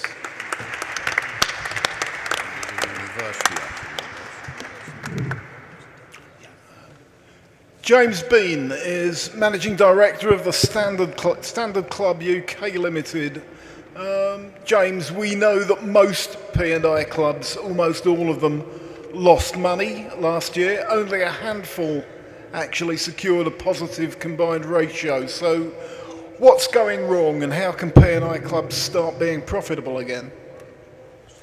Well, thank you, David. I think you were primed there by Federico as we obviously come into the renewal season.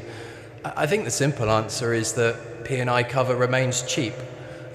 If you look at the club's underwriting quite clearly, the claims are exceeding the premium that the clubs are collecting in. That side, clubs are financially strong. They do have sufficient reserves to withstand the shocks, but there's no question in my mind that coming into this renewal, a number of clubs will be looking for increases of some kind. And the essence behind that is preserving that financial strength and dealing with the shocks that the clubs are asked to absorb on behalf of their members. And I think it's very important, actually, in light of the discussions we've had today and sort of looking around and hearing all the experts speaking, shipping is changing, and I don't think we should just sort of focus on the capital strengths of the club. It's also about their ability to innovate and keep up with ship owners. At the end of the day, P&I cover is a service. The people who service P&I are there to focus on the ship owner's interests and to give them the best outcomes, to make sure that the data that we're collecting and the information we're gathering is best used to mitigate and reduce their exposures. And with that, hand in hand, we have a duty to ensure that we're retaining and recruiting the right people. And the reality is, over the next 10 years, things are going to change. And as Federico leant over and whispered in my ear, that you're going to have to deal with all these things. And it's very true. And I think it's something that we are taking very seriously, both at a club level, but also at the international group. It's clear the P&I in Europe is one of our strong exports. If we don't stand shoulder to shoulder together, there could be a risk that in 10 years we're not around, and that would be a real waste of the 150 years experience that P&I clubs have. So it's about innovation, it's embracing the disruption that we know is coming down the line and making sure that we're fit for the next 150 years. Okay, thank you, James.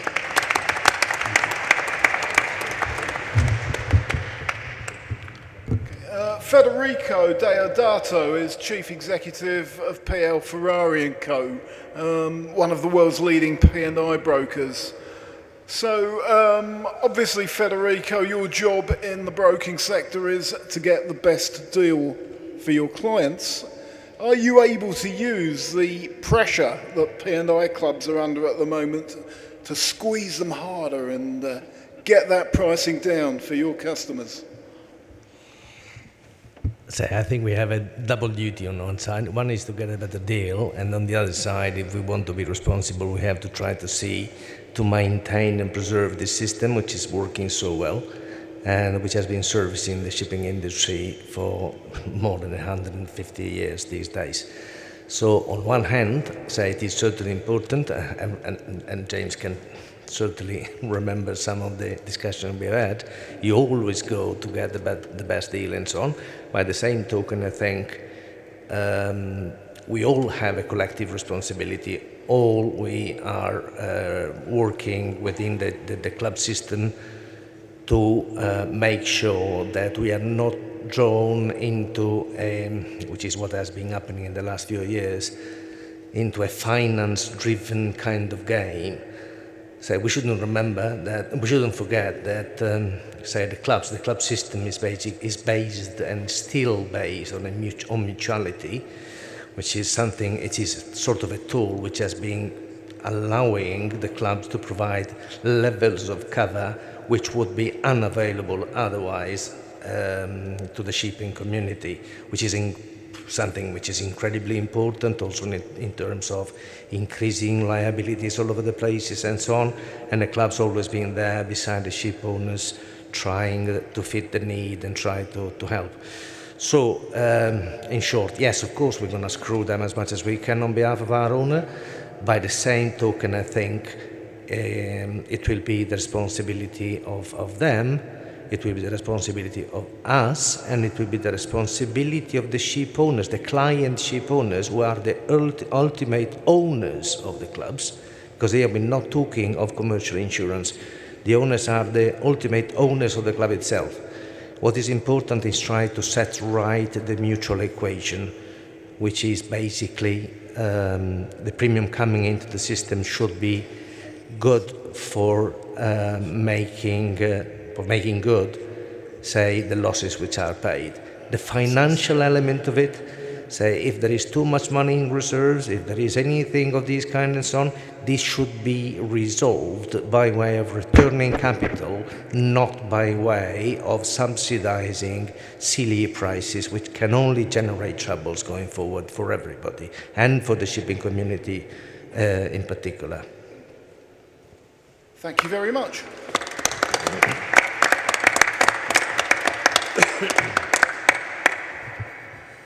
Okay, Mauro Iguero is Chief Executive of Cambia Sorriso. I hope I've pronounced that right. Who are marine insurance brokers again. I understand that he wants to focus on major losses, most of which are caused by human error. Do you think that autonomous shipping will actually be safer, and how would that unfold for insurers? Yeah, thank you. I would like actually to turn the question, the other way around, to such a prominent audience, if you like, because, look at my insurance background. I have to say that the 3 years between 2016 and 2018 have been the best from, if you like, because they reached the lowest point in terms of total losses and major losses. Irrespective of that, the marine insurers lose money consistently since 17 years but one. And this has led today to Lloyd's closing most of their syndicate right in marine, and I would say that today out of 40 players until last year only 16 have been left right in marine, and unfortunately others are expected to quit in the last quarter of the current year. And that of course is causing a trend inversion that to me has one precedent only to this magnitude, which is 92, where Lloyd's were physically bankrupt and basically individual names have been replaced by corporate companies. Today the situation is very much the same. Corporate companies, don't leave Lloyd's to go bust, of course, but they quit those classes of business that produce consistently losses, and unfortunately marine hull is one of those. Today, of course, as I said, the big losses have diminished, but the frequency is there. And this is a real threat and concern for the marine underwriters. Today, I heard a lot about innovation and increase of technology on board of the ships. This is, in the last few years, the shipping industry has evolved drastically in terms of technology and will evolve further. The underwriter's concern is that in parallel, we don't have an equivalent increase in the education of the crew, and unfortunately, ships which are expected to be more and more sophisticated, and 2020 and onwards, that is going inevitably to happen, will not be able to produce good profit for the underwriters if the crew will not upgrade with the same pace.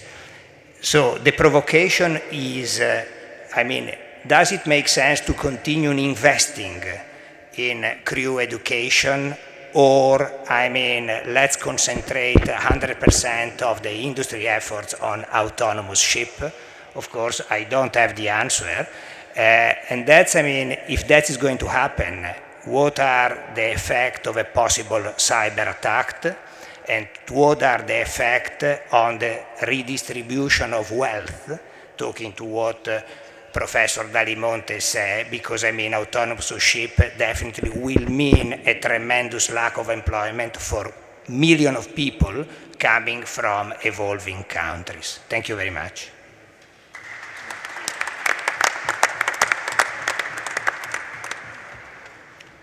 Lorenzo Matasena is a director of Caronte and Tourist, a ferry operator. Now, I'm reading that the outlook for the Italian economy is uncertain right now because the government is trying to expand the economy at the same time as containing a heavy deficit. What's that going to do for the tourist trade? What's that going to do for the tourist trade, the outlook for the Italian economy? First of all, thank you very much for the question. I actually have no idea on what will be the effect. I think that basically Italy is at the moment what we miss and what is needed, what would be needed in Italy. It's a strong government with strong policies to sustain growth and to sustain all the changes that we have. We will face in the future couple of years at least in the short term, and then 10-20 years in the long term. So I would say that I expect nothing good from this government. I do expect, I do hope that something good will come from the European community. I do think that the direction where the European community is heading, it's the right direction. I do believe that in Italy we need to improve the efforts we are making to cope with these new regulations or with the new needs our society has. Unfortunately, I do think that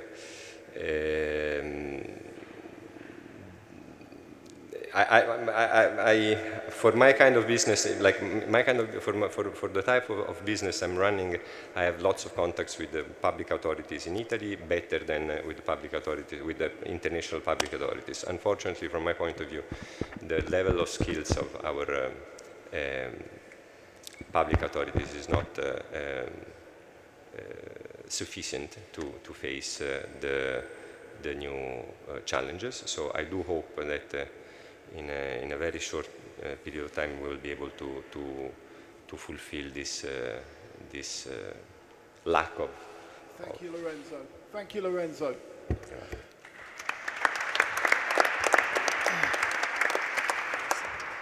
The final panelist is Leindert Muller, who's Managing Director of Multraship Towage and Salvage. Leindert, I happen to know you've been working on the places of refuge issue, an increasingly salient issue for all of us in the industry. Can you give us a progress report? What's happening? What's happening? Going back to 2013, at the end of 2013, early 2014, the European Commission started to draft the guidelines for places of refuge on a European level. All stakeholders of the industry, so ICS, DIG, YUMI, ITOP, International Salvage Union, etc., were involved in that. Actually, quite rapidly, there was a consensus how they should look. And the main principle of these guidelines is actually no rejection without inspection on refusing or accepting a place of refuge. Funnily enough, this discussion was of course all caused by the Prestige and the Erika and the Brer disasters. On the 16th January 2017, the European Parliament was voting to accept the guidelines, and the day before the Modern Express accident happened in the Bay of Biscay, and Spain accepted place of refuge in this occasion to bring the vessel into one of their ports. That worked so well and was followed by the European Commission quite closely that they decided actually to propose the same guidelines, however a little bit changed of course to a global level, and they were proposed at IMO. Progress today is that in November there will be a new meeting. There are hardly any comments to the proposed guidelines in IMO, and we do actually that they will be taken or on board by IMO within the next year. Okay, thank you very much, Leindert. Now, I think everyone in the audience will agree that was a fabulous range of viewpoints from people all across the maritime industries. Slightly difficult, of course, to draw any common themes given the different focus of everybody's business. So I'll pick up, actually, where Fabrizio Vitosi left off this morning when he urged optimism of the intellect. Can I hear from any optimists on the panel? Does anyone think that his sector of the marine industries is looking exceptionally good right now? Yes, okay. Actually, this is exactly what I was thinking, because I would like to ask a word of comfort from either Professor Dalimonte or from Hamish, because you left me in a deep state of depression after your two very interesting speeches this morning. Sure, the future economy. Don't know enough. I have to hear what you have to say. What you're saying. What is worrying me is that when you were saying, in the future we are going to see the middle class growing particularly in the today's non-developed countries and so on, probably that would mean that those countries will be working more within their own domestic markets in terms of say, looking for further growth, but internal. Would that be a threat to international trade, i.e. to shipping?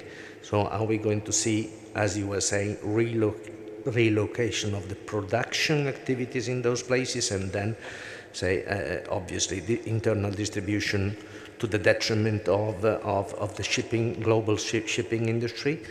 And just to complete on that, say, the thing of the trade war, which we are starting to see now, and God only knows whether it's going to end up in anything sensible or whatever, which has been involved the US and China and now the EU as well, and so on and so on. At the same time, there is another kind of war which is going on, which is the sanctions war, which in every respect, say in the past decades, probably situations like the one we have seen would have been resolved with troops, with boots on land. Today, the economic trading sanctions are becoming a major issue, particularly for those in the shipping industry which are so much involved in the global trade. There has been a use. Would you say there has been and there will be an abuse of these kind of things going forward, posing another threat to shipping? This is what I want to say. Gosh. Well, shall I say something, and then, Professor, would you like to follow on, or do you want me to do? I prefer you do. I mean, three thoughts. Thought one is that global growth will continue. You have to be extraordinarily gloomy about our ingenuity as a species, about the way in which even economies that get knocked sideways or make mistakes find ways of recovering. So, I think that global growth will continue, and we can be pretty darn sure of that. Point two, to what extent will production move local? And I think to some extent that'll happen. I don't quite believe 3D printing will replace manufacturing, but I think to some extent there will be a quest to try and make things locally rather than make them on the other side of the globe. And I think actually production chains have just become too complex. They're very hard to manage, and you don't make that much money by having something made in China, or it's a bit cheaper, but it probably isn't as good, and then if something goes wrong, what do you do? So I think point two is production chains will to some extent shorten and become simpler. Of course, raw materials will need to be shipped around more and more and more. So I don't think that if there is a decline to some extent in finished goods, that will be more than matched by increases in raw materials. And the final thought is, it is the choices of the new middle class that will determine all sorts of things. If the new middle class let me start the sentence again. If Sweden were to stop eating meat, urged by Greta Thunberg, that's 10 million people stopping eating meat. If you look at the growth of meat in China, you've got 1.4 billion people increasing it. And I think it's almost a sort of, it's not something I'd want to write, but I can say it among friends. I think it's almost a sort of arrogance of Sweden, or people in Sweden, or the clever people backing Greta Thunberg, to think that what a 16-year-old Swede says is going to actually change 1.4 billion people in China and 1.4 in India. Okay, yeah, oh, sorry, yes, John. I just wanted to add something. I'd say John and then Roberto. Very quick. Roberto can go ahead. I can go after you. You are the expert. Oh, no, John, say something with the No, I was very sorry to have caused a bout of depression. And so I want to see if I can remedy that with some Valium. And being a professor, my answer is that education is a key for the future. And it's a very obvious answer. We're living in a knowledge economy, and it will become even more so.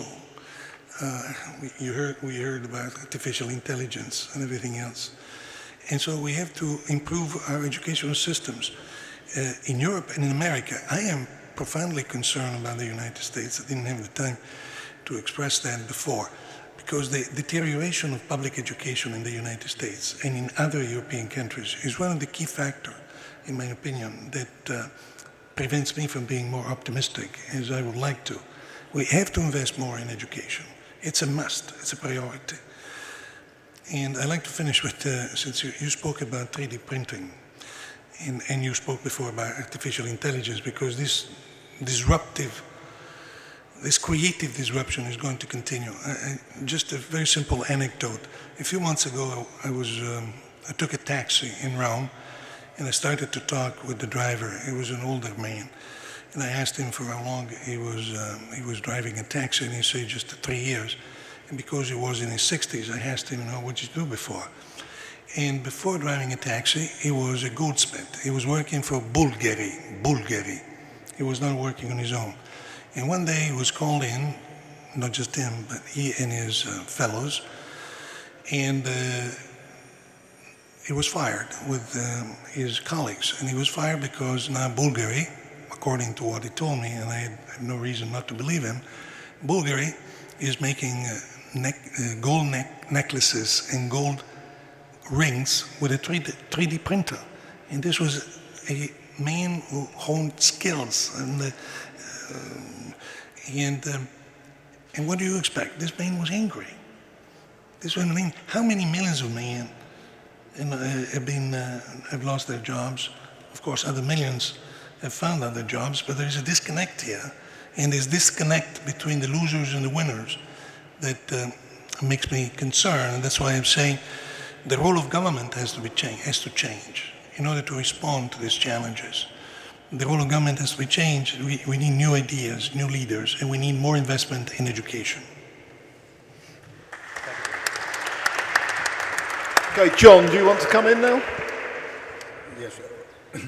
What I wanted to say, which is kind of halfway house between the optimist view and the pessimist, is that being from Greece and being in Napoli, which was founded by Greeks, and knowing that both our people, the Latins and the Greeks in antiquity, were very keen to know the whole picture, to look at the wood rather than the trees. I think one of the problems we have today is exactly too much specialization. And this is not something that's so old, it's quite recent.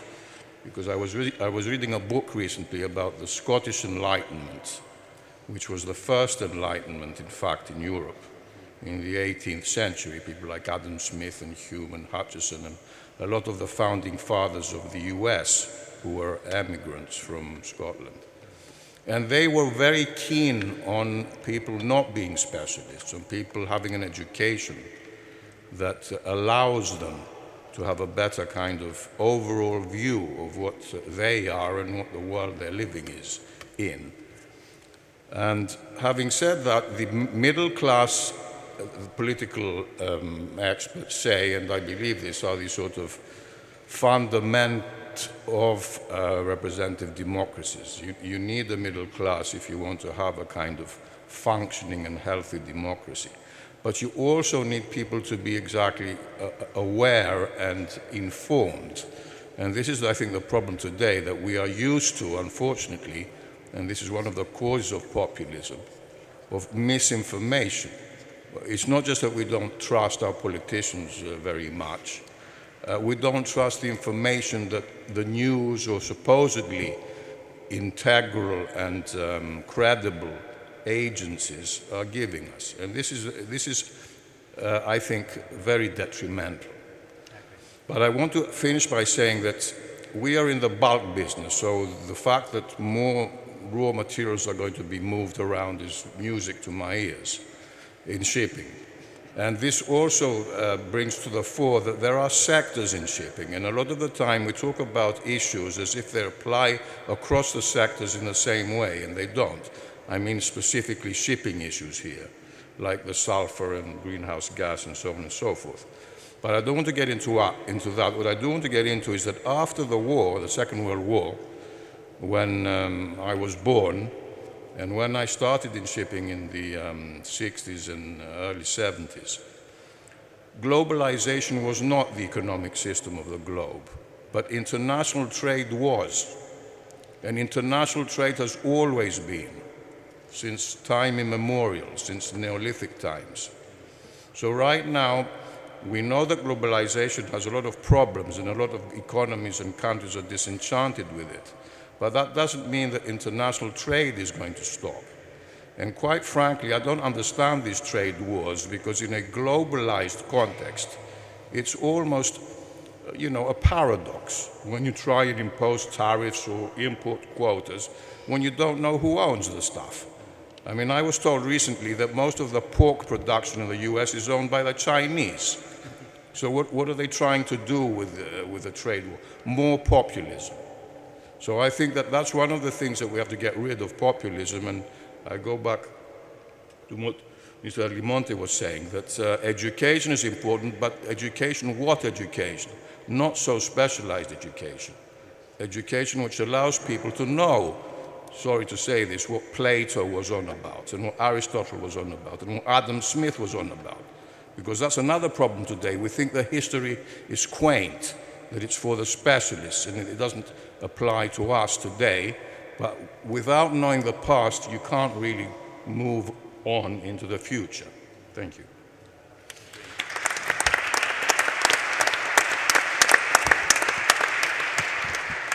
Okay, Esben, I understand that you'd like to say something.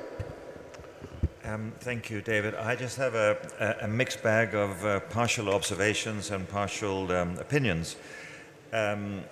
Trade wars, this came up again at two conferences I've been to recently, and this has not translated really into actual tonnage being moved from A to B. It's a sentiment problem, much more than anything else. This came time through and through again, and so I think that would be a comment on trade wars. On shipping's success, if I may say so, in CO2 reduction, according to Clarkson's, and these figures have been argued, but according to Clarkson's, we have today a world fleet which is 60% bigger number of ships than it was in 2008, and we are burning or producing 18% less CO2 than we were in 2008. Now, I was very cheered up to hear from Secretary General Kee-Tak Lim, who was on a panel with just a few days ago, that the Secretary General of the UN, Mr. Guterres, had actually remarked on this fact, had actually singled shipping out as being one industry that has achieved something, that has arrested the trend and has made improvements. And if I may quickly say, the aviation industry, unlike us, aviation, all they've done is commit to whole CO2 emissions at 2020 levels, which I think is hardly anything to be that proud of. The conference this morning, we dealt a bit with the question of finance. Finance, somehow or other, everybody thought that when shipping banks cut back, that would be the end of the world, but it never is, because private equity came in, family offices came in, and the latest game in town is Chinese leasing companies. So somehow or other, for good projects, there is always finance available, and when it's below zero interest rates, I mean even more so. And finally, I just sort of make an appeal to one and all who is here. Cooperation amongst all the industry players. We may, some say we have too many associations, but whether we do or not, the importance of roundtable cooperation with common positions so as not to confuse the regulators and not to confuse the general public is extremely important. Thank you.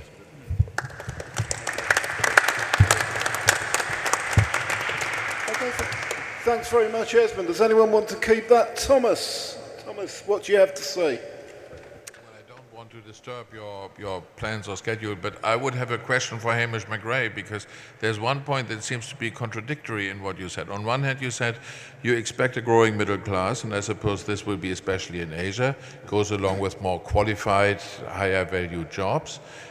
Which, by the way, will also increase trade, but it does not necessarily translate into more transportation, just a more balanced trade that we have. On the other hand, you say that our champions are companies like Uber, like Airbnb, etc.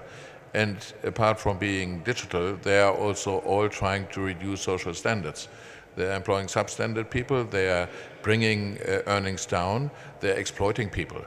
This goes for companies like Ryanair in just the same way. So yes, we have a growing middle class, and yes, we also have a growing divide in the population. How does that go together?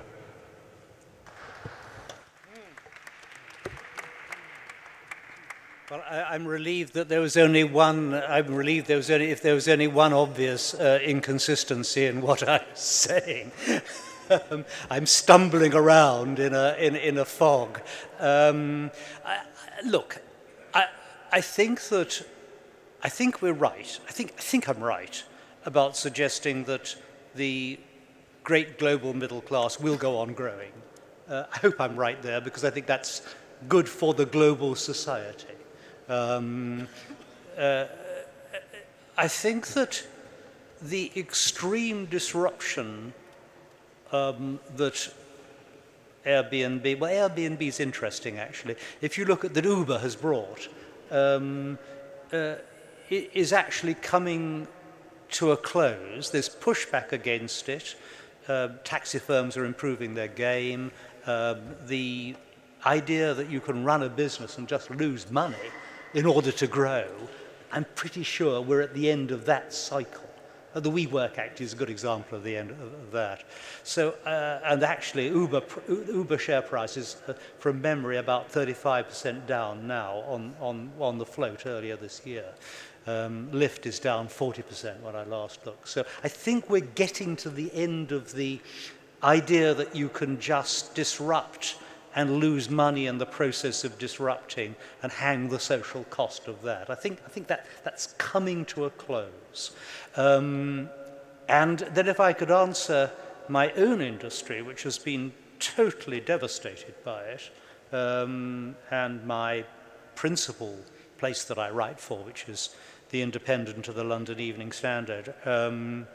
I also write for the Mail on Sunday, so the three things that I really write for are also discovering ways of clambering back, so that we now, by producing an entirely online newspaper, have actually, I think, I've doubled our readership, and we're actually hiring again. Now, we're not paying people nearly enough, the young people who are joining us, but I think that the big point that the negative social impact of the disruption period may be coming to an end.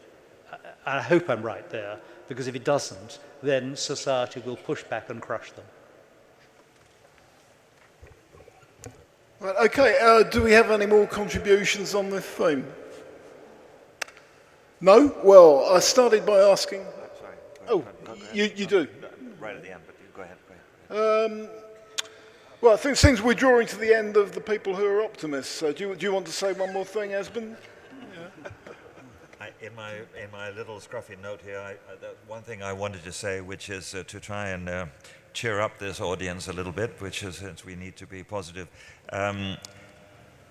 European shipping, there's one thing everybody forgets. I live and work in Asia and have done on and off for 48 years. And I think what European ship owners and the shipping industry forgets is that this is where innovation starts and comes from. And I could give you umpteen examples. Asia may be very good at making it and building it, but the real innovation, certainly over these last 30, 40 years, has come from Europe. And I think you should not underestimate that, because as the differential between running costs in the old days, operating costs were much cheaper in Asia than they were in Europe. Today, their operating costs are the same, because people are outsourcing ship management more and more, and so they get the same crews and the same, most of the costs are really the same. So the competitive edge is, to get back to the point of judgment. Judgment is everything, actually.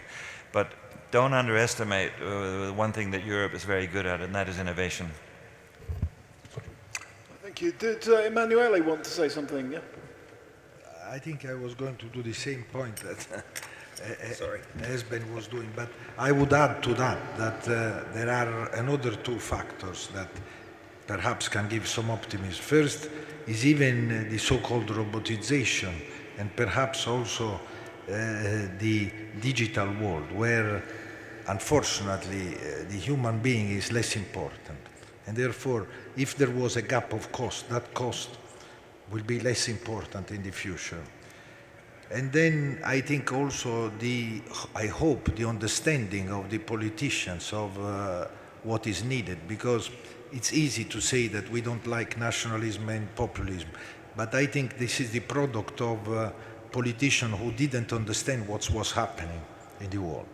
And people are not happy because there is all the middle class that is suffering today, and perhaps this has to do also with problems that we have to address in the digital world. For instance, taxation of sales. That you cannot have that, we close down all our shops and all of a sudden somebody is selling online and is paying zero tax. All these type of issues have to be addressed, and quickly. Thank you.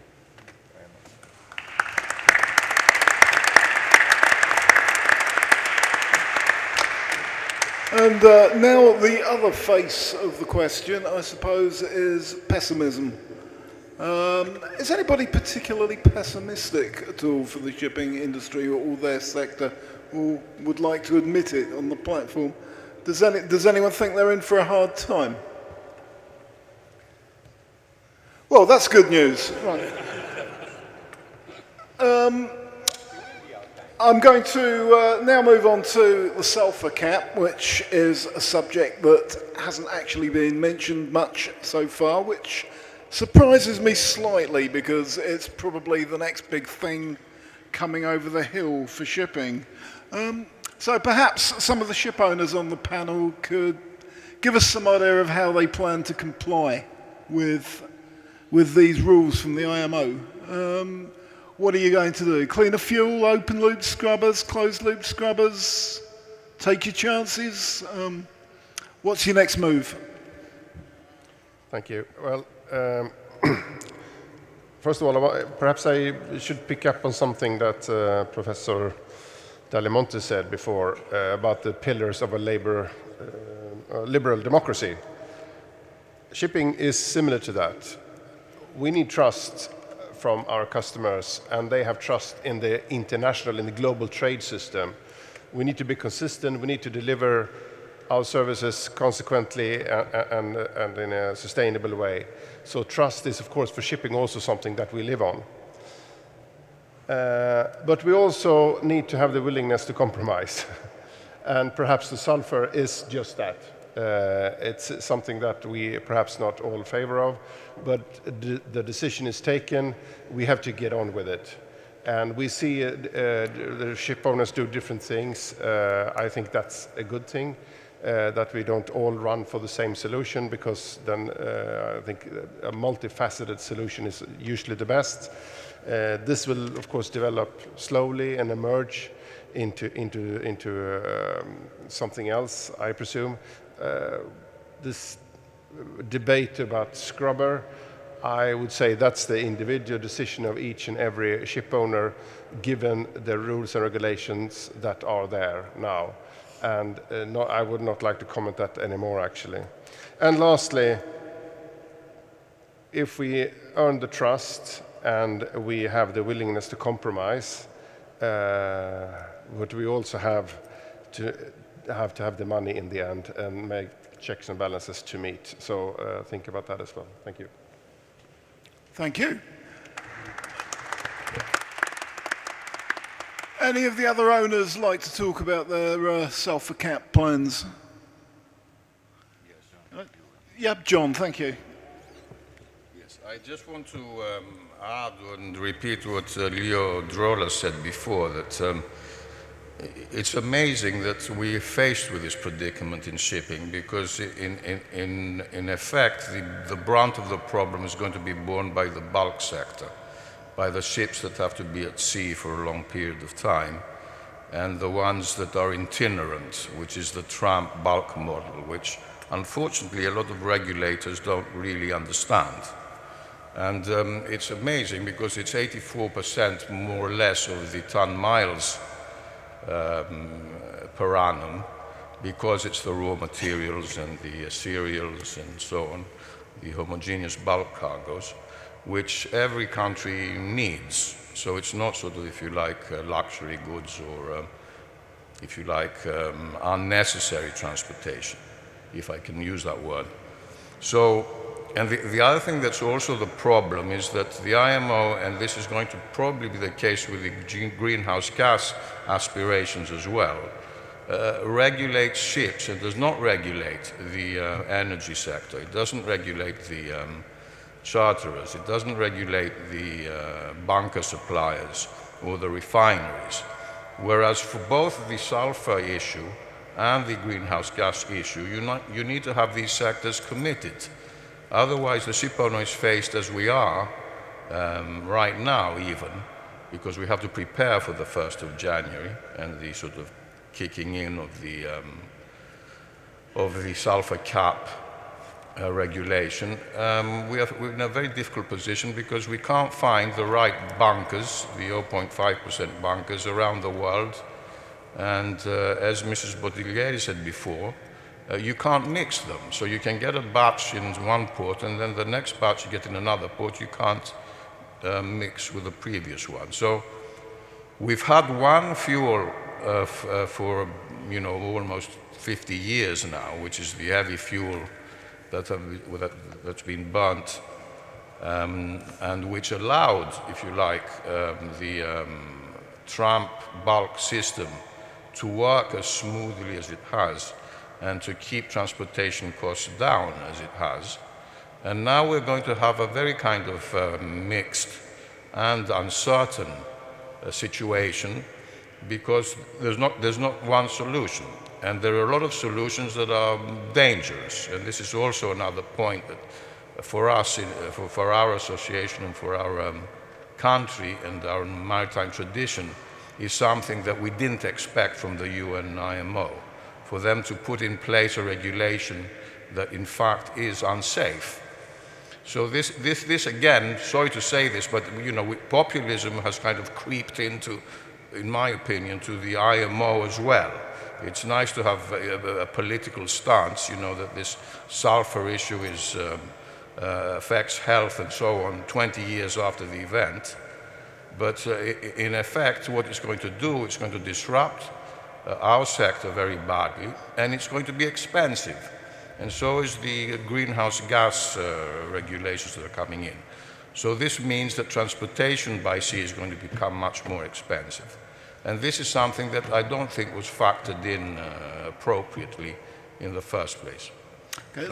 Leonidas, you wanted to come in. Yeah, if I may just respond, that the idea, obviously, from the regulators was to regulate the demand side by prohibiting the use of a higher sulfur content fuel, and then hope for the best that the refiners and the oil industry would be able to deliver precisely the fuel, etc., which shows you the disconnect between regulators, based in this case on a Delft University study and nothing else, and disrupting a huge global industry which does a lot of good and moving the bulk cargoes. So this is another example of, if you like, populism, as you said, but this time of governments rather than, or regulators So I'm very disappointed, frankly, in the way this has gone ahead.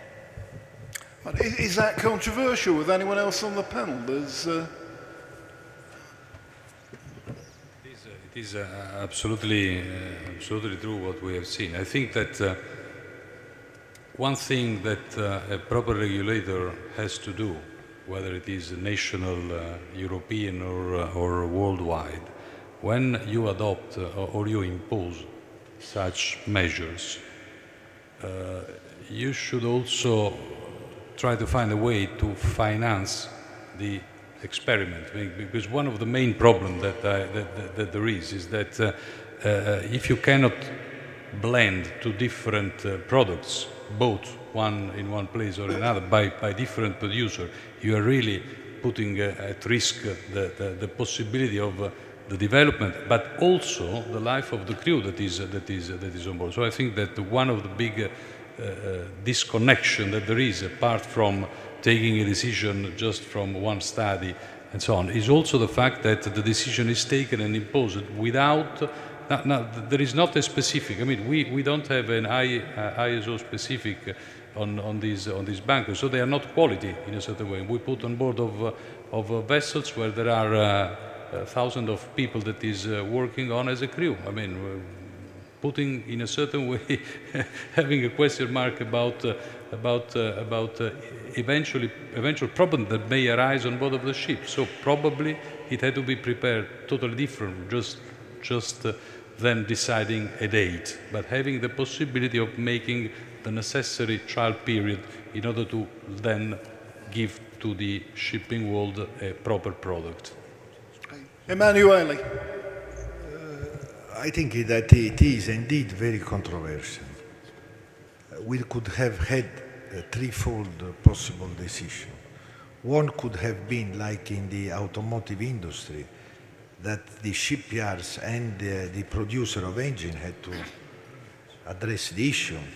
The second possibility was oil producer and refineries, and the third is the ship owner. This perhaps proves that we are a regulated sector, because they didn't regulate at world level the producers, they didn't regulate, but they regulated the ship owners. And that proves, because some people are saying that our sector is not regulated. As Esben was saying, not only we are regulated, but we are already delivering, because this is the only sector of business that have reduced the emission in the last period of time. And I think that we are not the problem, but as it has been said in other cases, we might solve the problem, and we are working on it very seriously and with sense of responsibility. Okay.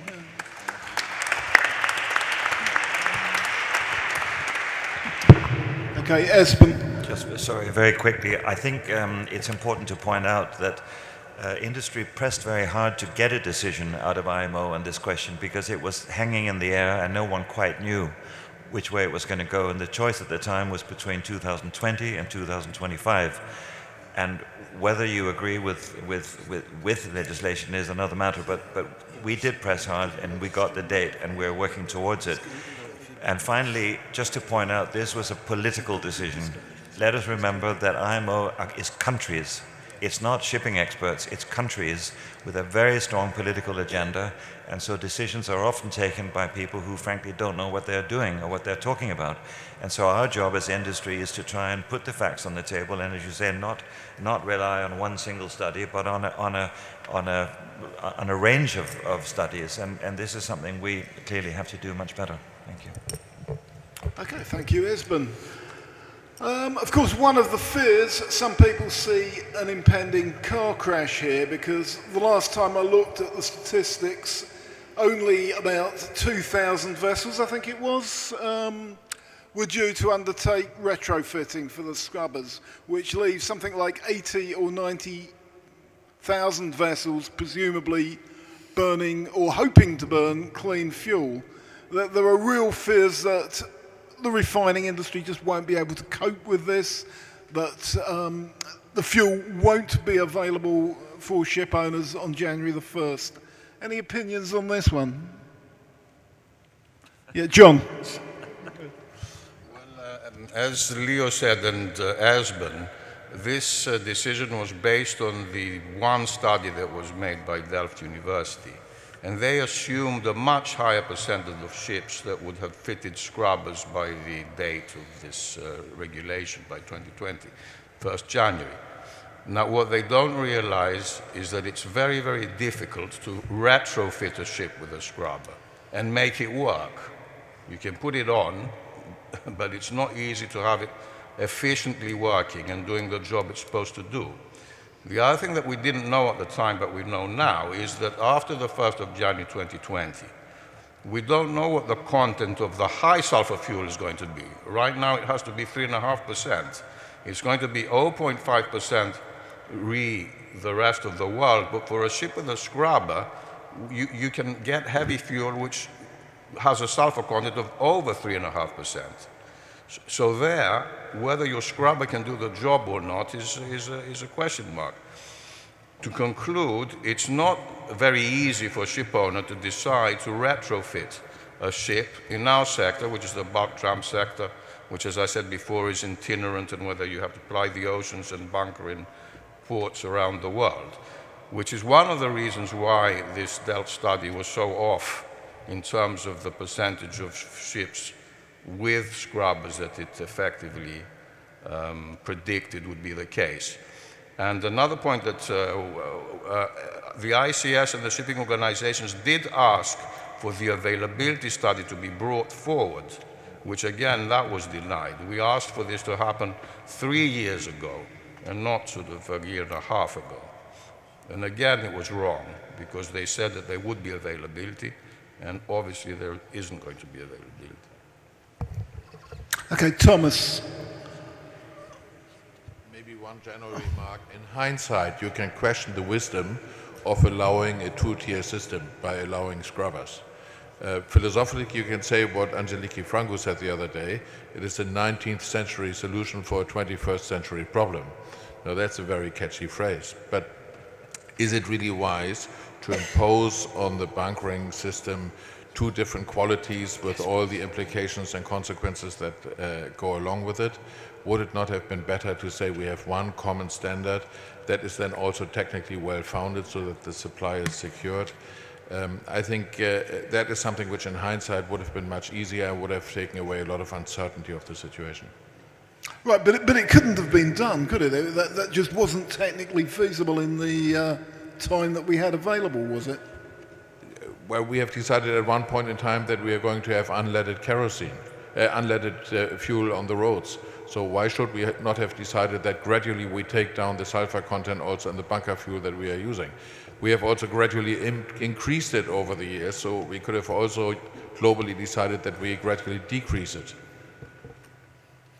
Okay, now I know from talking to marine insurers that a spate of claims is expected in the early month after the cap. So maybe I could ask some of the insurers on the panel, how supportive will you be for your assureds if they get into trouble on this one?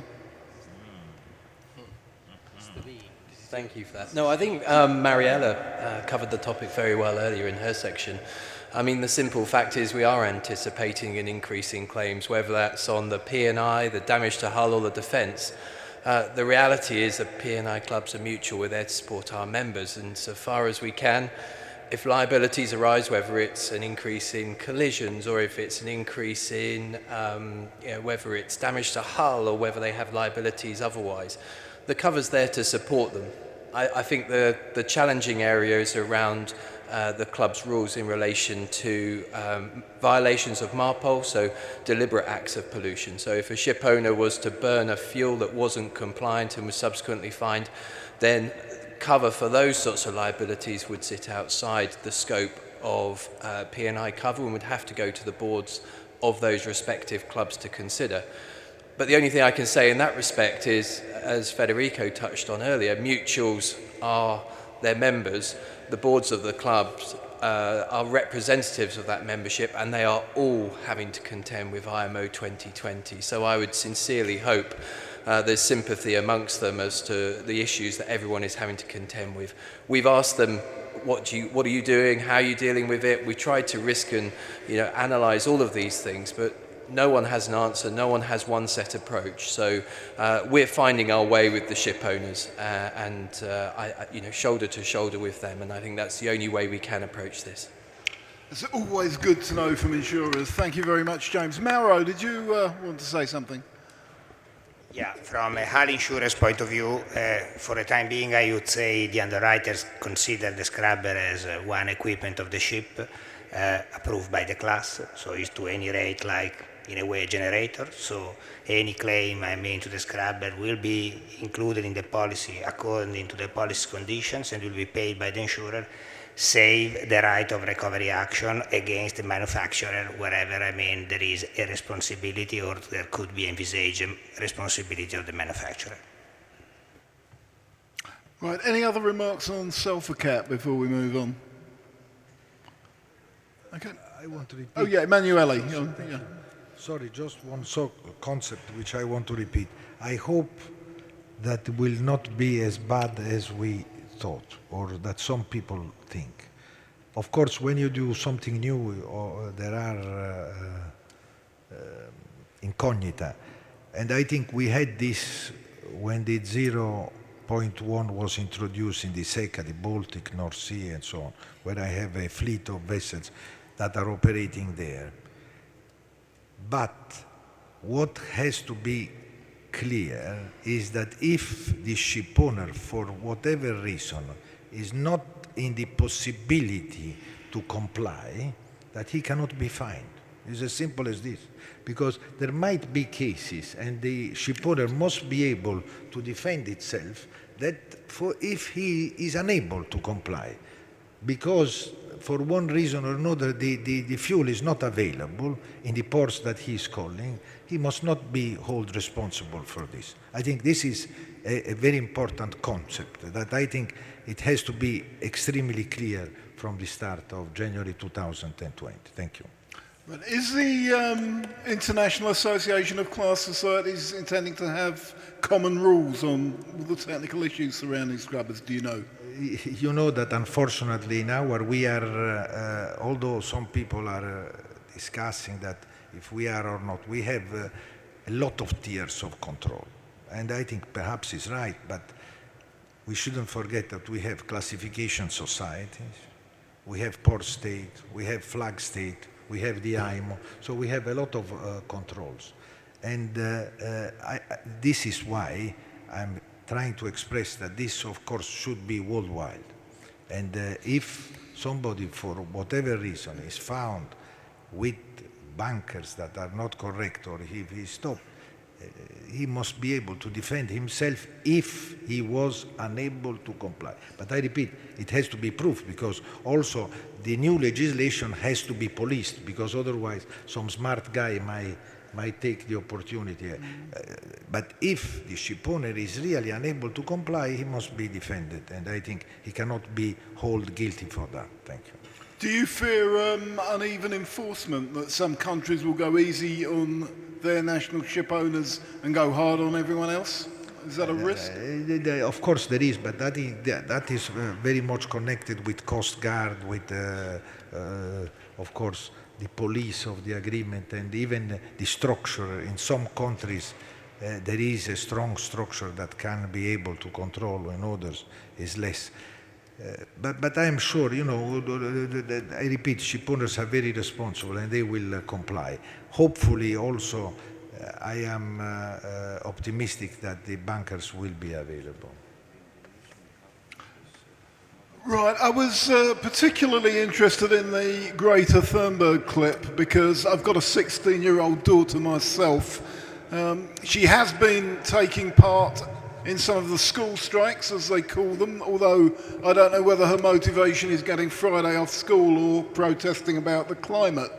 But the way she looks at things, she thinks shipping is only going to reduce its emissions output by only 50%, and it's only going to do it by 2050. She wouldn't see Kitak Lim as a populist. She'd see him as an old man who's not doing enough soon enough. So would anybody defend the shipping industry's big picture plan to a 16-year-old like Greta or to my daughter?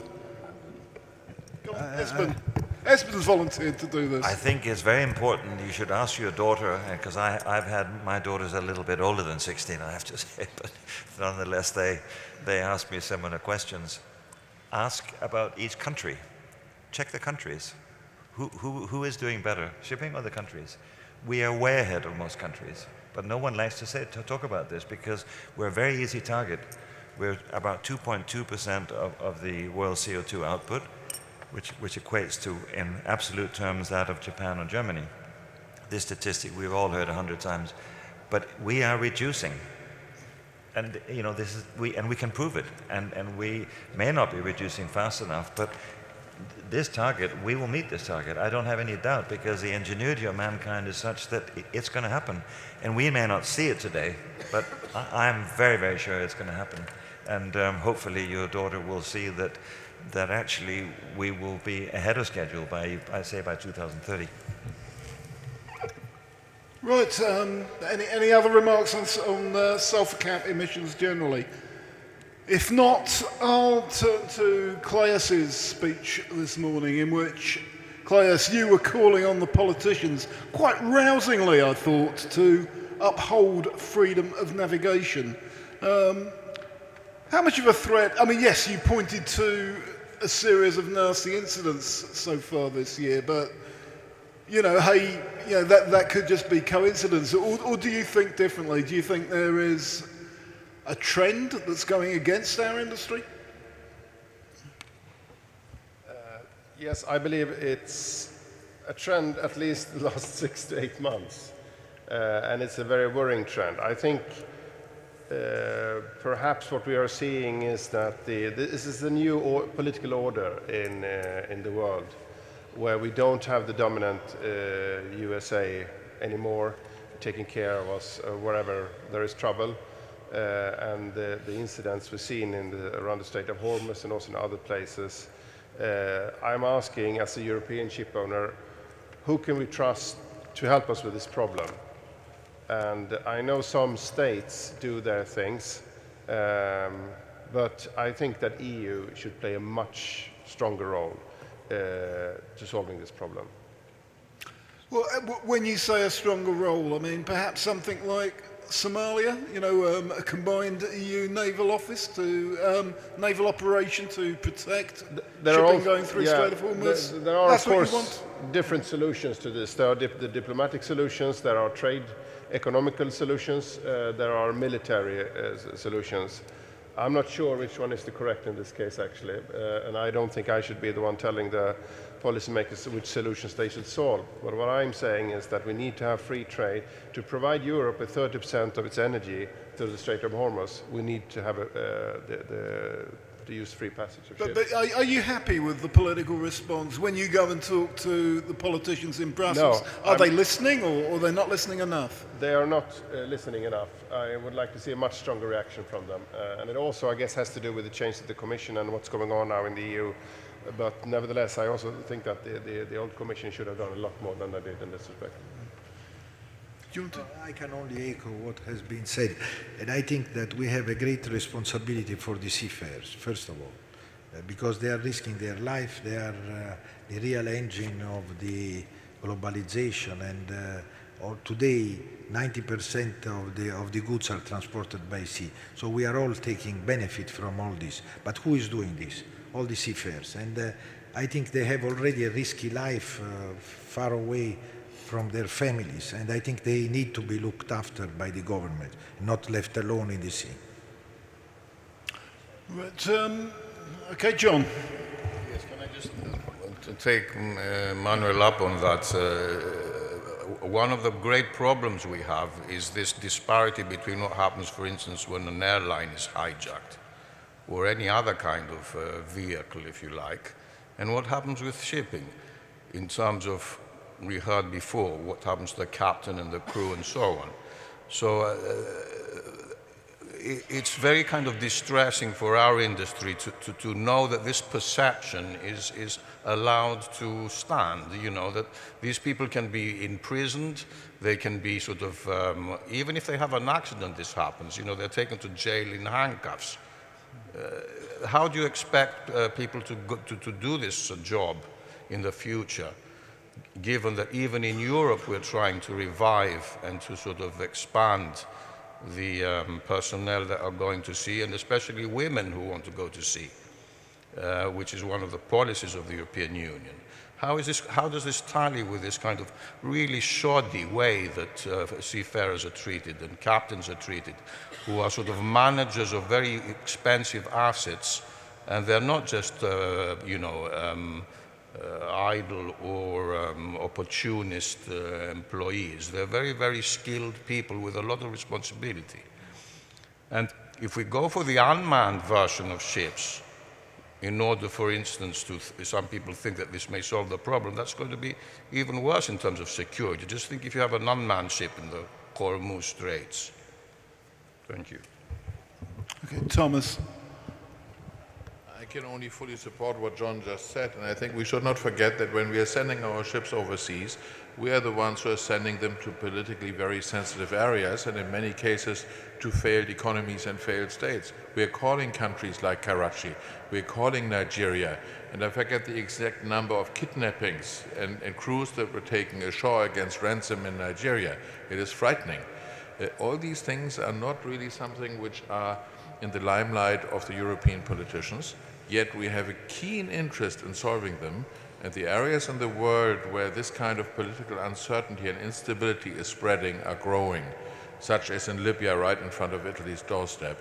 And we as Europeans have to do something about it, because we also will suffer from the fallout. Right, but I'm going to be slightly provocative here, because one of the things that you buy when you choose a flag state is the right to that flag's naval protection. So vessels that fly the British flag get the protection of the Royal Navy in the Gulf.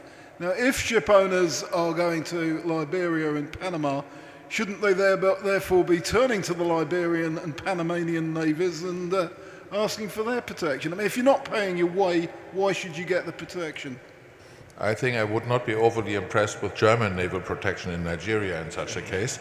And I think, with all due respect, also the UK has greatly reduced their naval capacity over the years. So I think this is a general problem. We as Europeans try to avoid these points. And you can see this in the situation in Syria, where Trump suddenly withdraws. We have a keen interest in keeping a presence there, and we have no means of withholding our position. And the same goes for a lot of these situations across the world. We must, unfortunately, also defend our own interest, in be it with military means at times. Then it is unpleasant, but it comes with risk. Okay, any more opinions on this? Are politicians doing enough to help at the time when we need some protection? Okay, no, I'll move on for another question for the insurers, and that, you know, I might particularly address to James again. And that's the run of big losses that we've had. I mean high value losses, basically. Shipping is still getting safer, technically, as a long-term trend. But as I understand it, it's the big claims, the pool claims, the claims over $10 million that are really hurting the clubs. And of course, we now have vessels of unprecedented size and scale trading, the Triple-E box ships being the obvious example. We're still awaiting for the first major casualty involving a post-Panamax. Are insurers ready for this, frankly, and what can they do to protect themselves or limit their exposure? Mr. Bean. Ooh, I'm not sure where I start there, so a very good question. I think the honest truth is the clubs are seeing a spike in large claims. But actually, if you look back over the last 5-10 years, it's probably no different than maybe 10 years ago when we had a similar number. I think 2005, 2006, there was a record number of claims upon the pool, and we're nowhere near those levels. Now, of course, we have high watermarks with the Costa Concordia and the Rena in 2011, which really pushed the limits of the reinsurance that we buy. Total exposures going upwards of $1.9, $2 billion. But I think the strength of the international group system showed that it was able to cope with that and was resilient enough to continue. And whilst I can see bigger ships causing more concern, are we ready for it? Well, we're certainly working with our ship owners who have those ships to better understand their own capabilities, what systems they have on board, and of course working with the salvors, of which we have very strong relationships. We want better understand their capabilities. So I think in truth we're as prepared and ready as we can be. Whether we actually have the technical know-how or knowledge, I think the Costa Concordia in dealing with that and the reader within the international group certainly upskilled us in the handling of major casualties to a level which we didn't have before. But also I think financially the international group clubs have shown that we're more than resilient and able to deal with these types of issues. Will there be an increase in the number of claims? The honest truth is it's so hard to model. I think if anything, we're going to see some of those major losses fall away with automation and with increased technology. For all its downsides, I do also believe that it's going to play a significant role in reducing clubs' exposures in due course. Right, ladies and gentlemen, I think we've had a great discussion. I've really enjoyed listening to what some of these great speakers have had to say. But I think we're just approaching a natural time to wind down. So I'm just going to close with a question for Hamish. Hamish, you're the outsider. You spent the last couple of hours listening to our industry and its concerns. What are your impressions of what shipping does, and what advice would you leave us as a parting gift? Well, I think that I was aware of the importance and of some of the issues facing you, but if you ask for advice, I would very tentatively make a suggestion, which is that you have to somehow or other convey to the world the romance of your business. The size of the ships, the technology you use, the significance to the world economy. If you buy a Toyota Prius in Britain, someone has had to bring it from Japan. Everything we do, every moment of the day, we are depending on your industry. And somehow, I think if you can figure out a way of getting the message across, not just of your importance, but also of your competence, also of the dangers you face, and the skills of your people, then I think you would find that the world would cut you a bit more slack, which it should do, and you would make the world feel better about what you do. Okay, well, thank you for that. That's great advice, Hamish. I'd just like to, before I draw the session formally to a close, I'd just ask you all to thank the speakers. I'd like you to thank the fantastic staff at this venue who've done such a great job serving us today. And most of all, I'd like you to thank Francesco for organising the 10th edition of Shipping and the Law. Thank you very much.